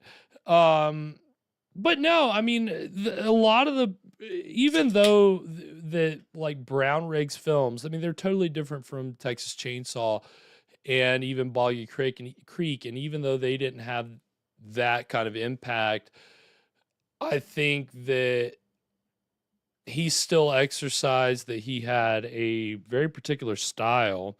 And a lot of the people that worked with him, like at least cast wise, some of the crew went on to do other, you know, at least have steady work. You know, the actor playing Dr. Emerson, Gene Ross, he had like, you know, pretty regular work throughout the 80s and 90s. He had a very, like, a lot of bit roles, but like a bit role in the Goonies. I mean, what's the, you know, who's gonna say no to that? I mean, hey, so you get to play a bad guy in Matlock. I mean, who's gonna say no to that? So, you know, I mean, and obviously, like we talked about earlier, Stephen Tobolowsky, who just got murdered at the last where we just left off. Just recap before we get into the exciting conclusion of Keep My Grave Open. Stephen Tobolowsky's character Bobby was just murdered by not Kevin, but I almost wanted to say Leslie. So, but as Kevin, I don't know. We'll see. We'll see. It's a very much a psycho thriller kind of a thing. So we'll see how. Another thing, so not to backtrack too much, but another thing that the actor playing Dr. Emerson Gene Ross was in, besides a bit part in the Goonies, also Halloween 4 for horror movie fans there. So, some, hey, again, bit parts here. Lost Highway as well. That was another one that I left out. So you get to work with David Lynch. You get to be in a Halloween movie. Who's going to be, you're not having a bad day. And I mean, like, there were some regulars of Brown Rig that were in the movie earlier. The guy playing the hitchhiker at the beginning, the old lady in the store. They had been in some of the major Hollywood movies that had filmed around Texas at that time. Last Picture Show. It's funny, the hitchhiker guy had a bit part in Close Encounters of the Third Kind. And the old lady in the store had a bit part in Spielberg's very first movie, The Sugarland Express. So there's the Spielberg connection for tonight. If you always the funny little, the way that things kind of like triangulate. So we gotta love it. Ty Fire Girl in the house. Welcome, Ty. We're just about to get into the exciting conclusion of Keep My Grave Open. And I mean, yeah, we just got a big reveal there that our main character is a kind of a deranged murderer. So, I don't know. I guess outside the doctor, we don't really have anybody else to kind of step up and be the hero. I mean, Bobby just got sliced. So, we'll see. See how it turns out. But, on that note, we're going to go ahead and get into the exciting conclusion of Keep My Grave Open, our first film of 2025, right now.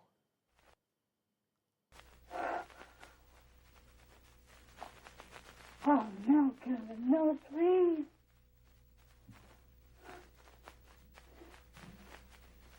I'd do anything for you. I've made a huge mistake.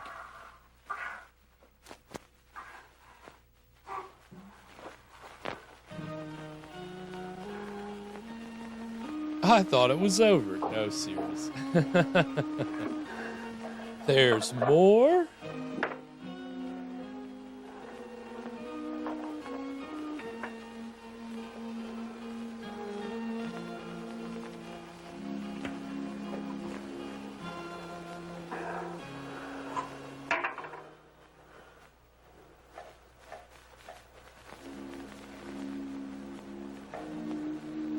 Is she going to put makeup on again, or are we going to get another 5-minute montage?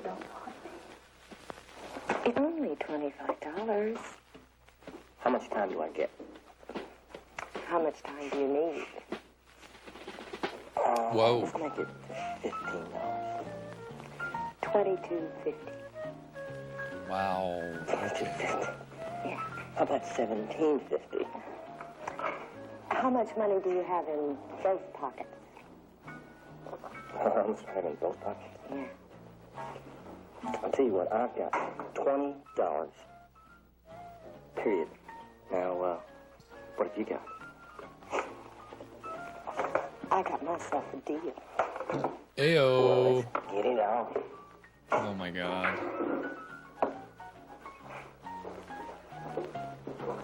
Oh.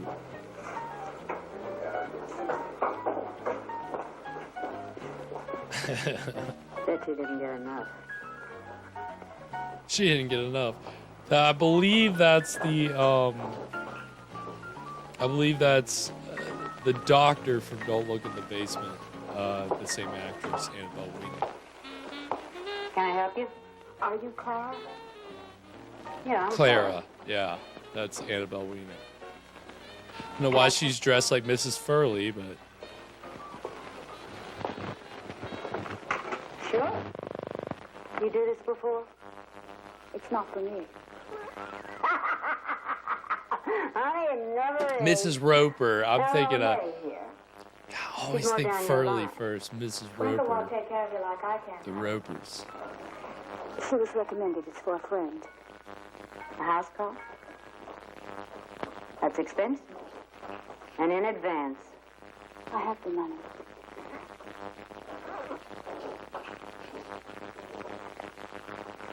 How much? For how long? Yeah, this is taking a turn. I'm not sure. Twinkle! Yes, ma'am. Well, I wouldn't mind living in a place like this. If it wasn't so far from my work, you know what I mean? No. Oh no. What the fuck?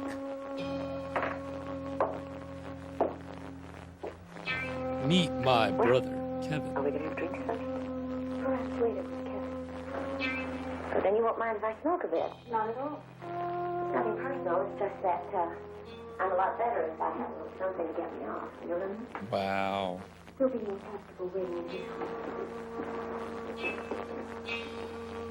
Oh no, there it is.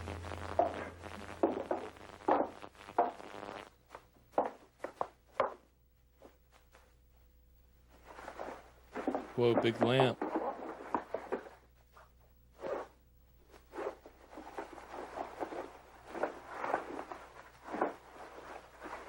Now she's Kevin. Yeah, I guess so.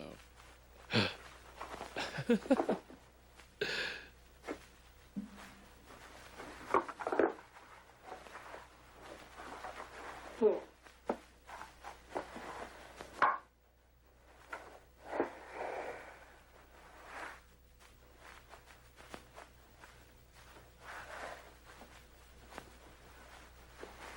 Oh, dang.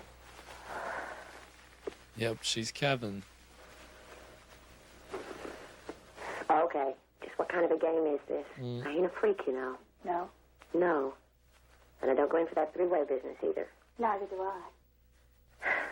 Look, I already told you. Not with women either. Kevin will be here soon enough. I just want to talk to you for a few minutes before he The comes. mothballs. Yeah, Lana. Do men find you attractive because of your body? Well, they like these. Of course, I got a lot going for me in other departments, too. I'm sure you're extremely talented. Do you enjoy being a prostitute, Twinkle? Twinkle. I must. I've been at it long enough.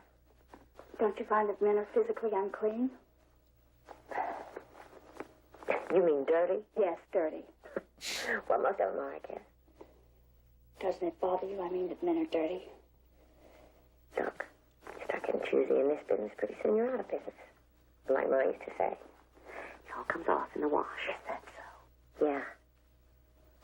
It's like everything else.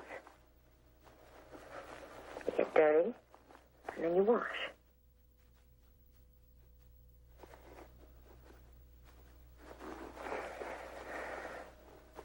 Look, are you going to get him in here or not?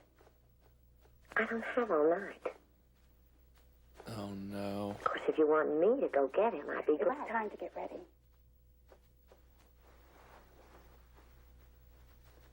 I'll get Kevin. We know that's not good.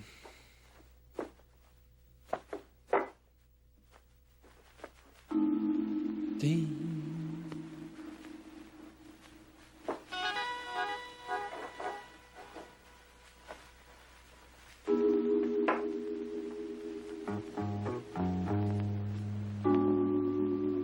I don't know what the I was gonna say I don't know what the nudity policy here is on in this particular movie. We'll find out together.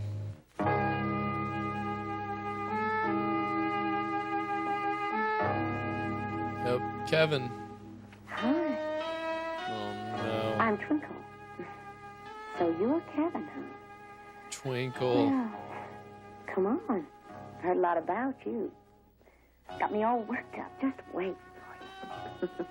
Look, I don't go in for no whip stuff. Just use enough. Look, do you want to do this or not? I ain't gonna wait forever. Oh, I get it. The shy type. Well, come on, the lights are out. Oh. Oh, hell with it. You're just as kinky as your old lady. One's enough, but two is too many. Oh, geez, her eyes are crazy.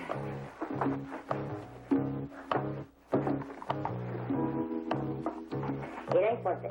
You can keep your damn money. Get me out of here. Look. Put some off your own. You're crazy. Oh. Oh. Oh, you're not gonna get her. She's gonna make a jump for it. Parkour, parkour. Oh. Oh. Nice.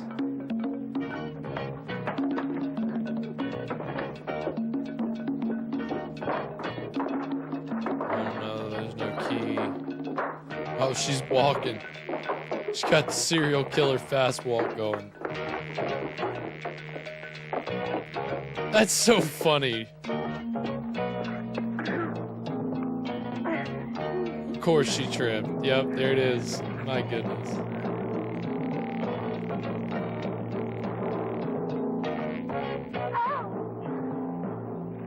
She's fighting back. Oh shit. Yeah, go Twinkle. Oh, Twinkle got away. Yeah, I don't...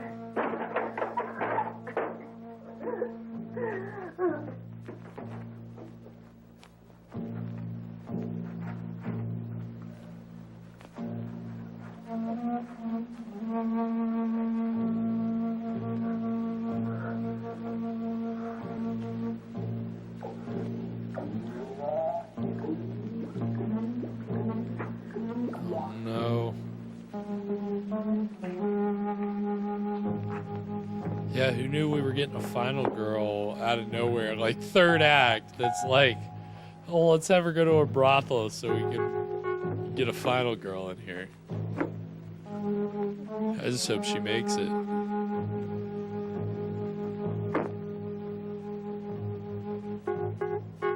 Oh, shit. That's the worst place you could have hidden. Oh, no.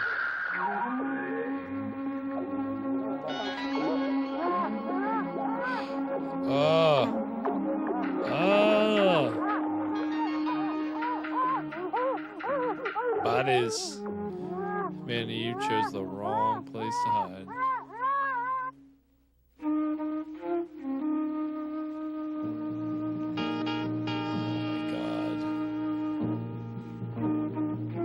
Yeah, I guess we do have a body count of 3.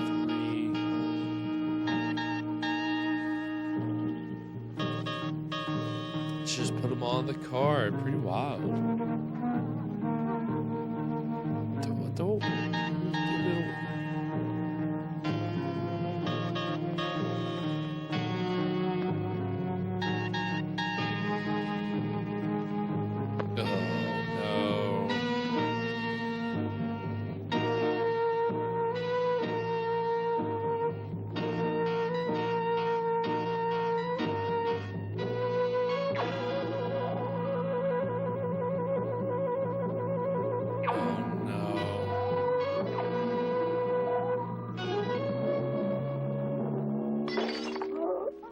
Oh, she get her? Oh, geez. Yeah, she did.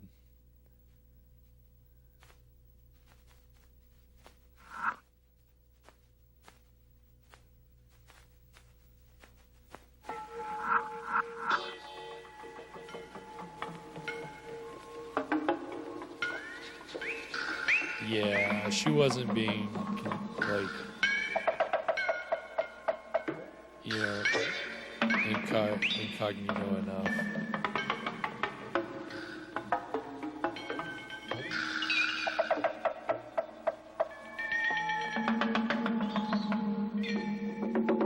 snapping out of it. Oh my god.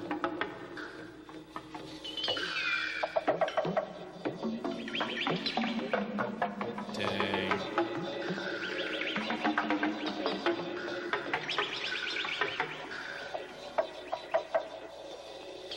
Ooh, oh, poor Twinkle. This is Miss Fontaine. Could you come to the house immediately? It's Kevin. He's hurt. His arm is cut. He's hurt. Yeah, I guess technically it is Kevin's arm that's hurt. Good point. I mean, it's pretty wild, honestly. I guess you know. She got a scratch on her face? Jesus. Yeah, I mean, Twinkle really did put up a fight. Writing a note to Dr. Emerson. Typing note. Look at that behemoth.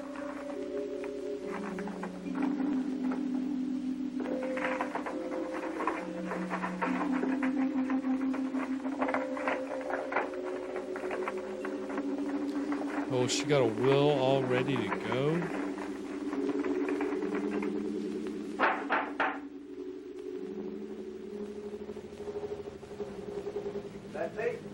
Doc, you can take me, but Kevin's not going out without a fight.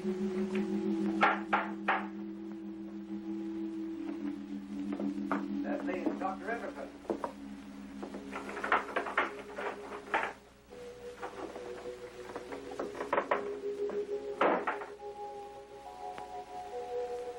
Did Kevin do that? No, don't touch me. Kevin isn't here. He's gone. See for yourself. You better let me look at that arm. It stopped bleeding. I've named you the executor of my will. Do you have What? any objections? No. Are you planning on dying soon? Good. It's Aunt Fowler's money at any rate. You remember my Aunt Fowler, Doctor?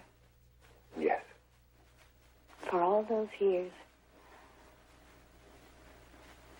I had to take care of her. And all for that one afternoon. The afternoon of my 16th birthday. Oh, here we go.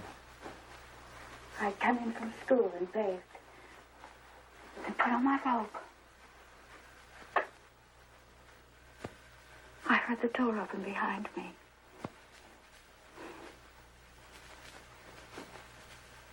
It was Kevin. I started to speak, but he put his finger to his lips to stop me.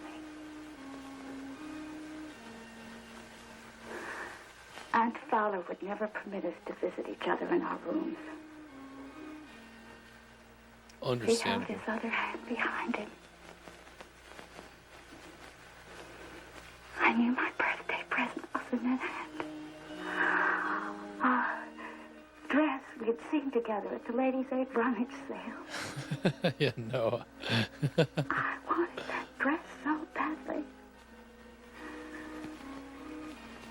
I whispered to him to turn his back. And when he did, I took off the robe to put on the dress.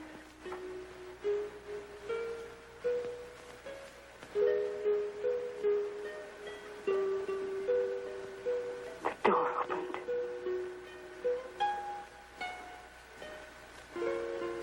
It was Aunt Fowler.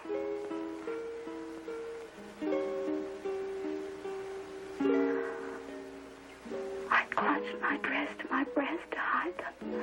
As Aunt Fowler, like some huge evil toad, hobbled toward me, she kept her eyes on me as she told Kevin to leave the room.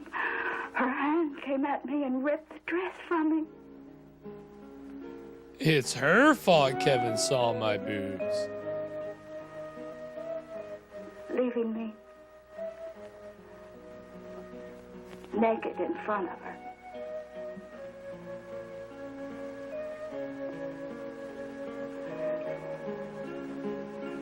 She looked at my body with such disgust. Yeah, what do you make of this, Doc?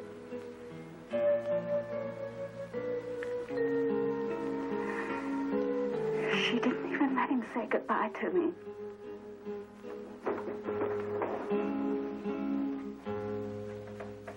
And you felt that you'd been left all alone without Kevin? No. With Kevin.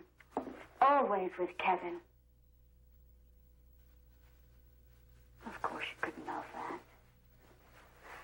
You came here no more than absolutely necessary. I came when you called. What did we learn? Call often enough.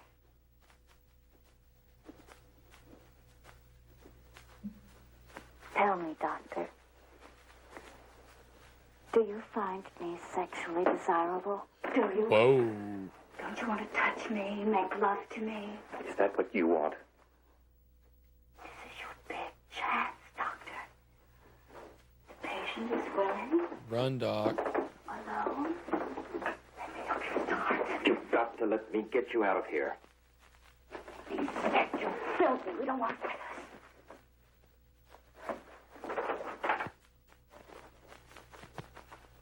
I want you to stay here. I'll be right back.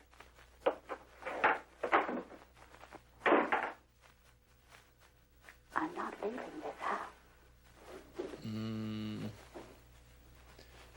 Just let her stay. She and Kevin, you know. Just don't let her go out into town anymore.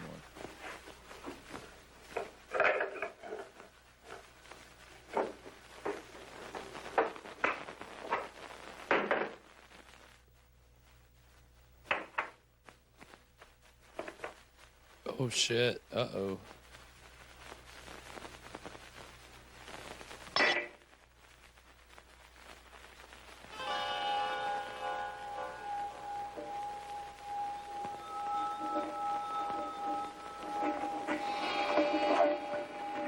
Whoa.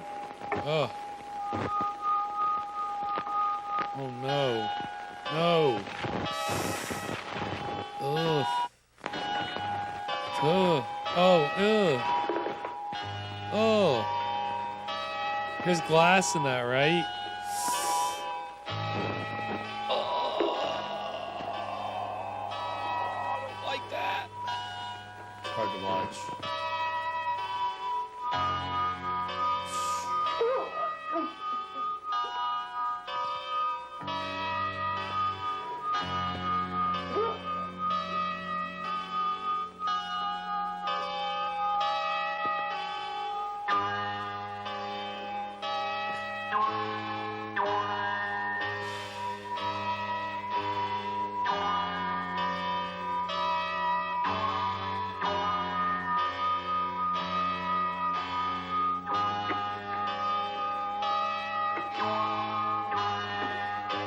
She said she wasn't leaving the house, but she's leaving the house.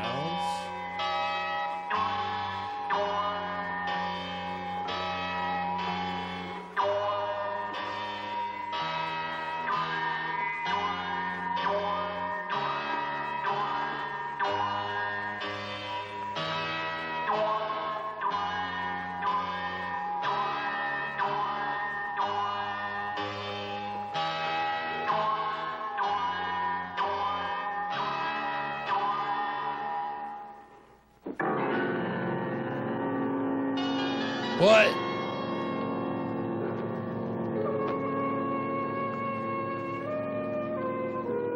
WTF?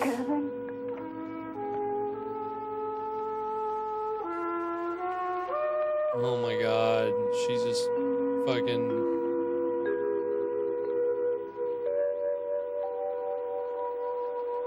Nothing else we can do now. I suppose not. Jeez. Best be going. What a way to If die. only I'd gotten back a little earlier. she'd have done it sooner or later. You know about that?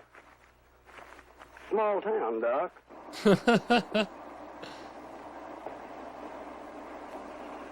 This is some Ari Aster shit.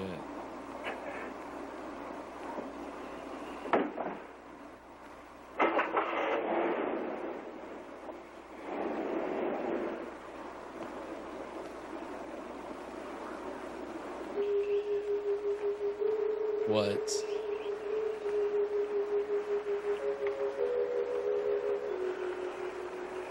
Shut up.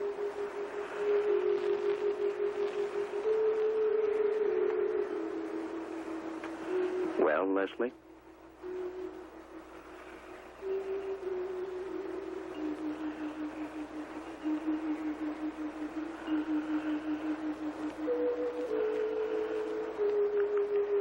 I had forgotten how beautiful this place is. A nice place to be dead. What? He's got the pipe?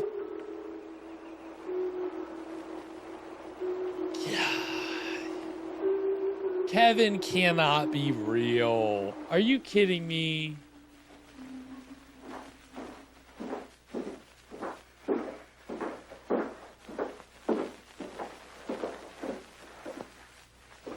You'll have coffee in a little while, dear. What is happening right now?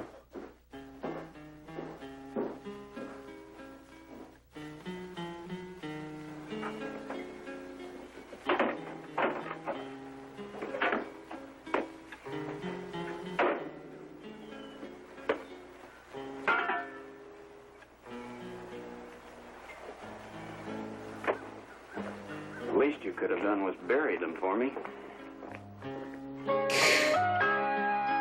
Wow, Kevin, what a douche.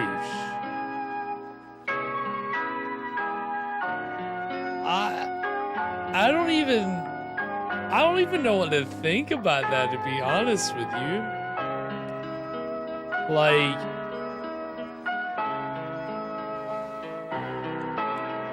I don't know. I really... You think so, Alana? Like...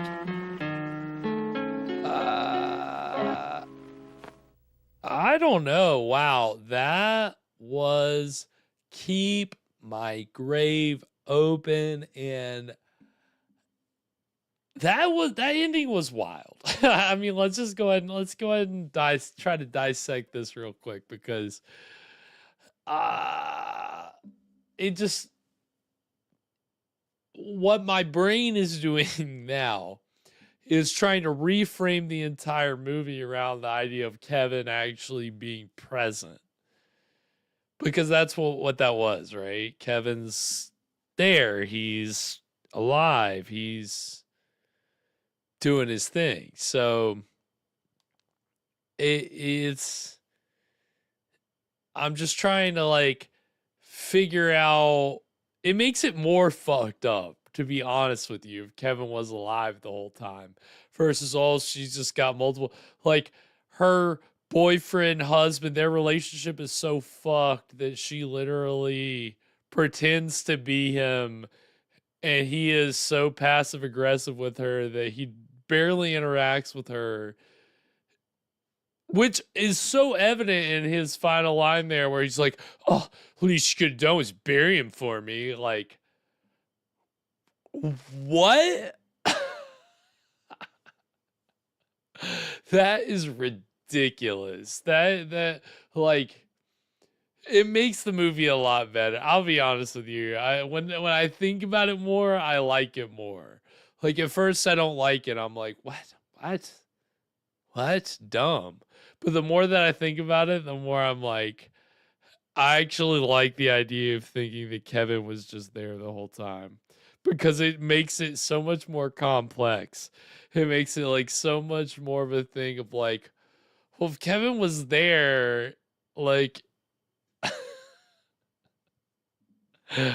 I don't know. I like, maybe it's just me. But you know, I gotta say, Like, really, even up into the final minutes, I was kind of like, okay, I'm not like really with the plot of this movie. Like, there's been cool sequences, there's been things that I like. Twinkle was great, but like, as we were getting to the end, I was like, oh, whatever.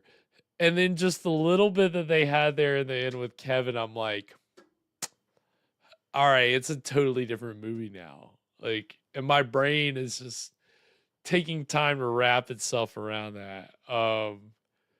So I don't know. Yeah, maybe it's yeah, how many bananas? Let us know, Kathy. It is wild because I like, we've had twist endings before, but I don't think we've ever had a twist ending.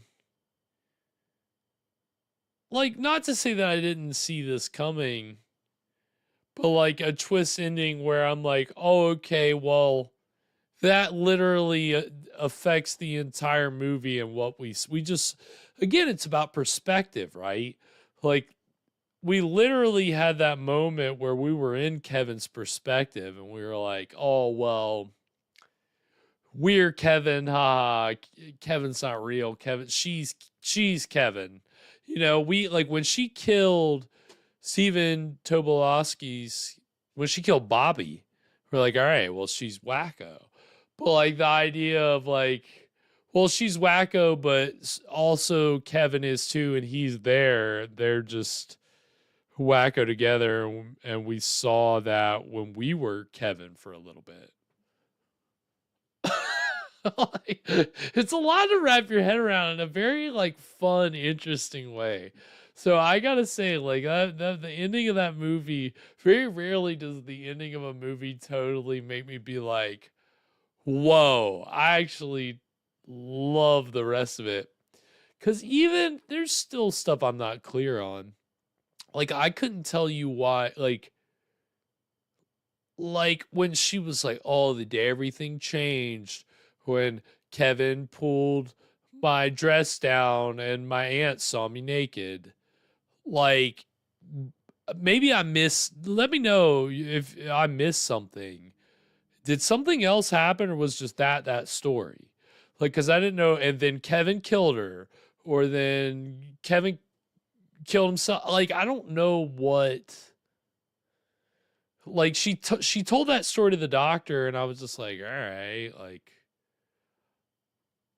and dot dot dot. The aunt pulled her dress away, and that was the whole story.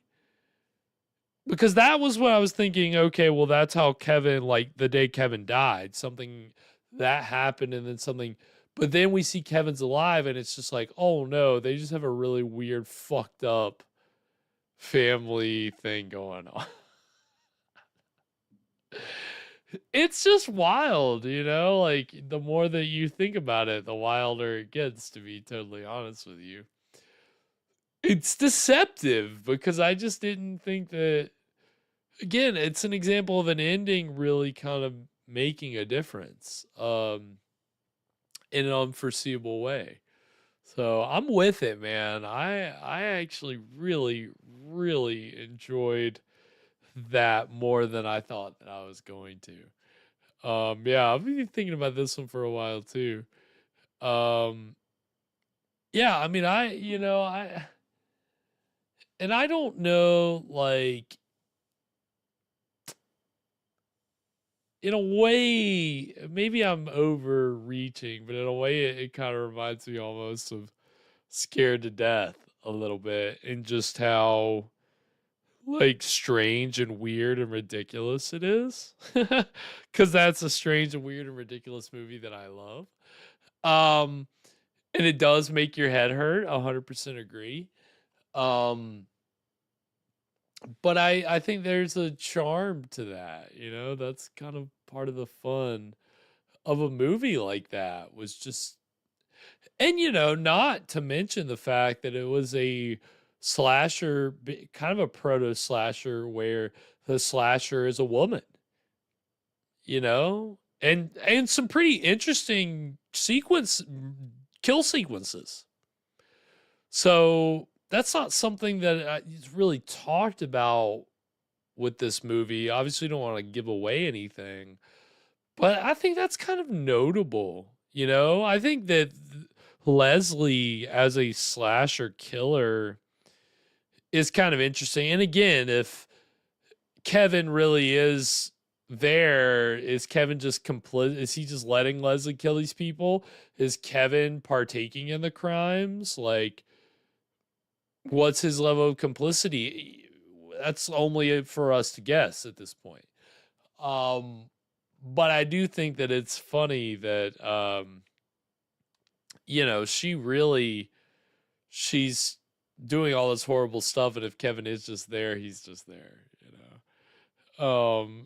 It's yeah, it is like I did see a user review on IMDb that literally had like bulleted or like ABCD like options for what the plot or what the ending meant.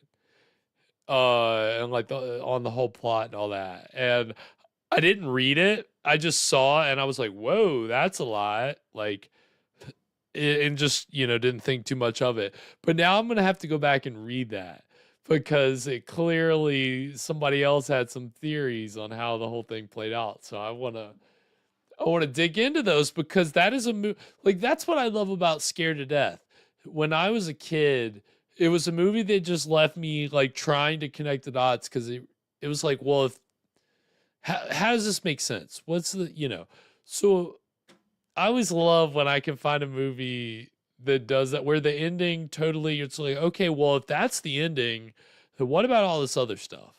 Like that's the idea encapsulated. That was Scared to Death. It's like, if this is how the movie ends, how do you explain all this other stuff? And with Scared to Death, my mind rationalized in very reaching out of the way ways to try to rationalize that movie and make it make sense to get to the ending. And it still does. It really doesn't. But this is one where, you know, you can do that, where you can be like, okay, well, I've got to work backwards now and figure out how this scene makes sense and that scene. I love movies like that, to be honest with you. But even again, just in terms of horror and like at the end with her eating the glass and the pills, like when I say that's some Ari Aster, and then the whole thing, like in a certain way, there's some Ari incest, suicide, like there's, you know, some kind of very so modern horror things at play here.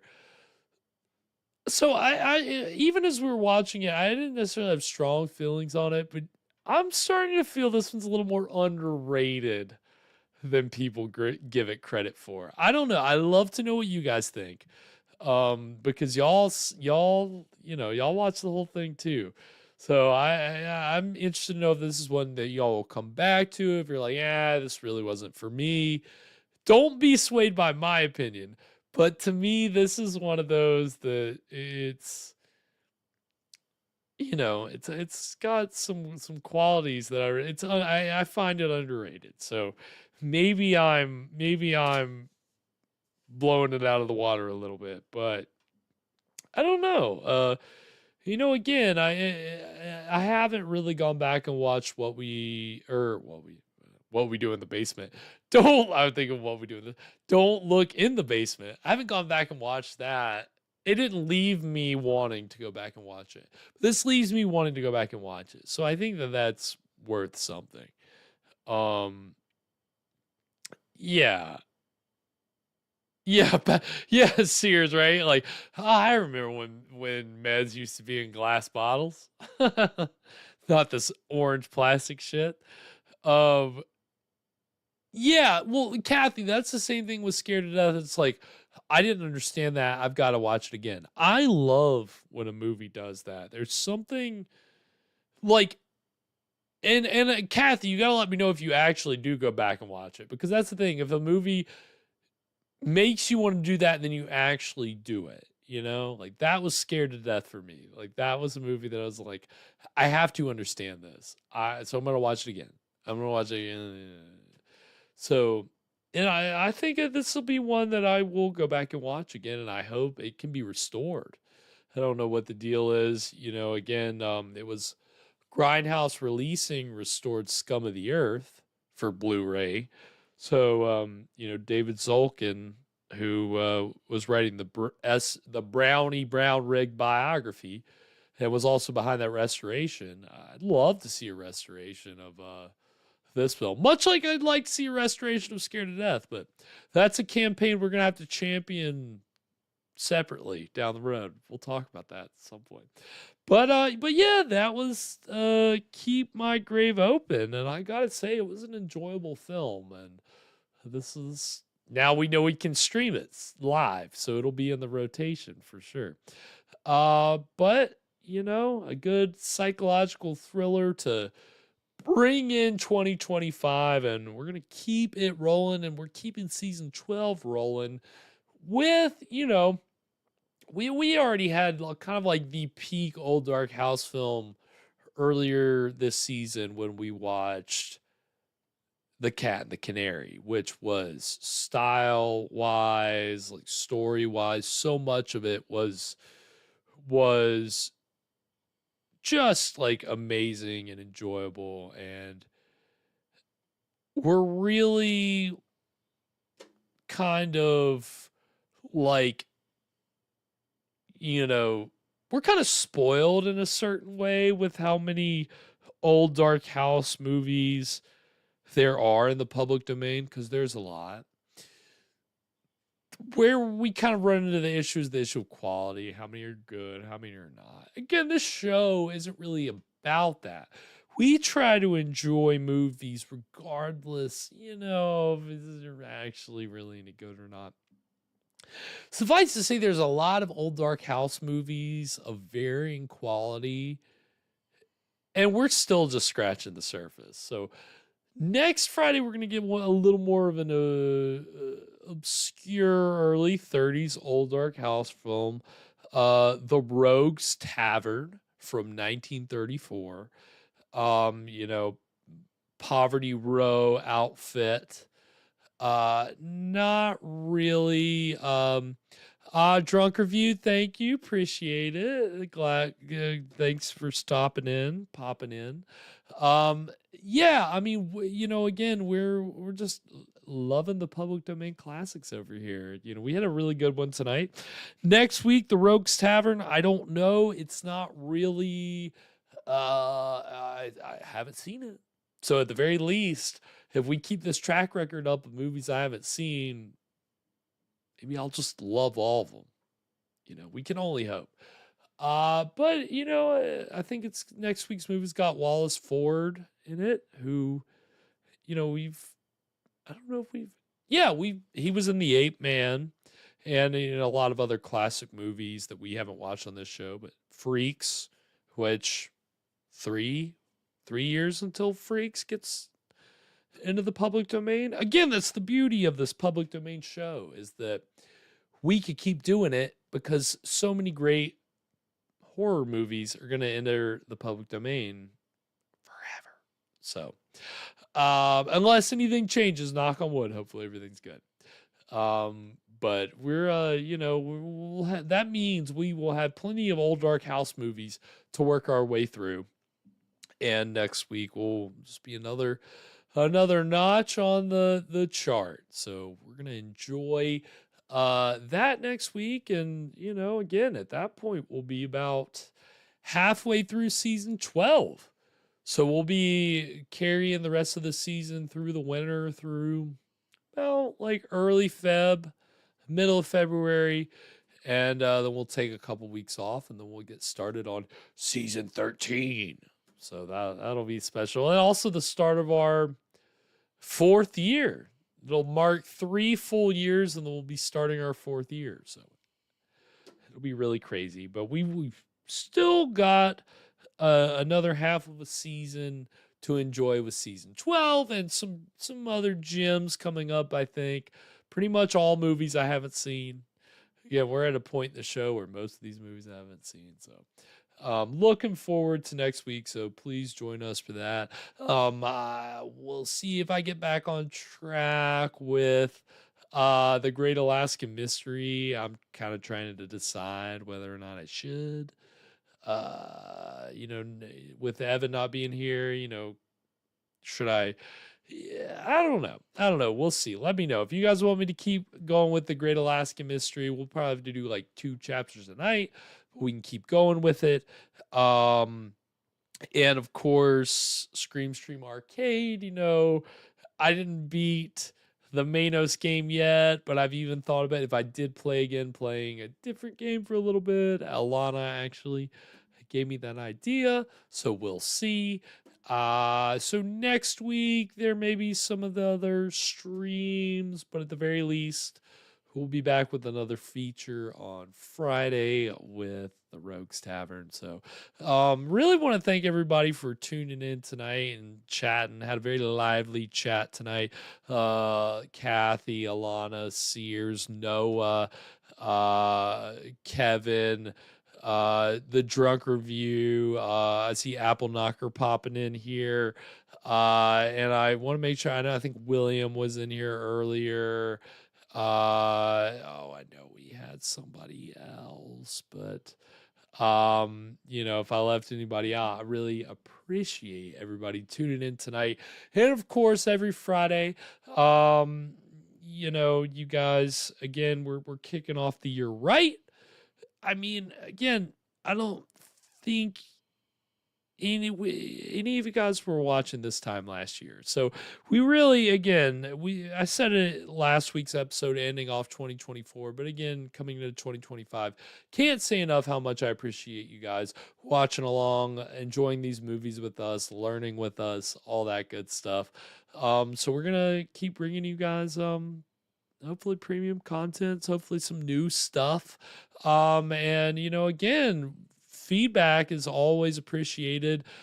Things you guys want to see, ideas you have. We're always open to that stuff. Of course, we got an email, screamstreamshow@gmail.com. So if you ever have anything you want to email us about, anything extensive, we're here for it. Of course, we've got our socials. We simultaneously live stream on Twitch. We're over there at Scream Stream Live. We're on Instagram and Twitter, also at Scream Stream Live. Everywhere at Scream Stream Live. Trying to get some Facebook stuff going. Alana's help very, very, very graciously helping me out with that. Of course, we're finding it's a little difficult to get that off the ground because Facebook's kind of weird. But we know that a lot of you guys are on Facebook, so we're trying to kind of carve out a little bit of a space over there.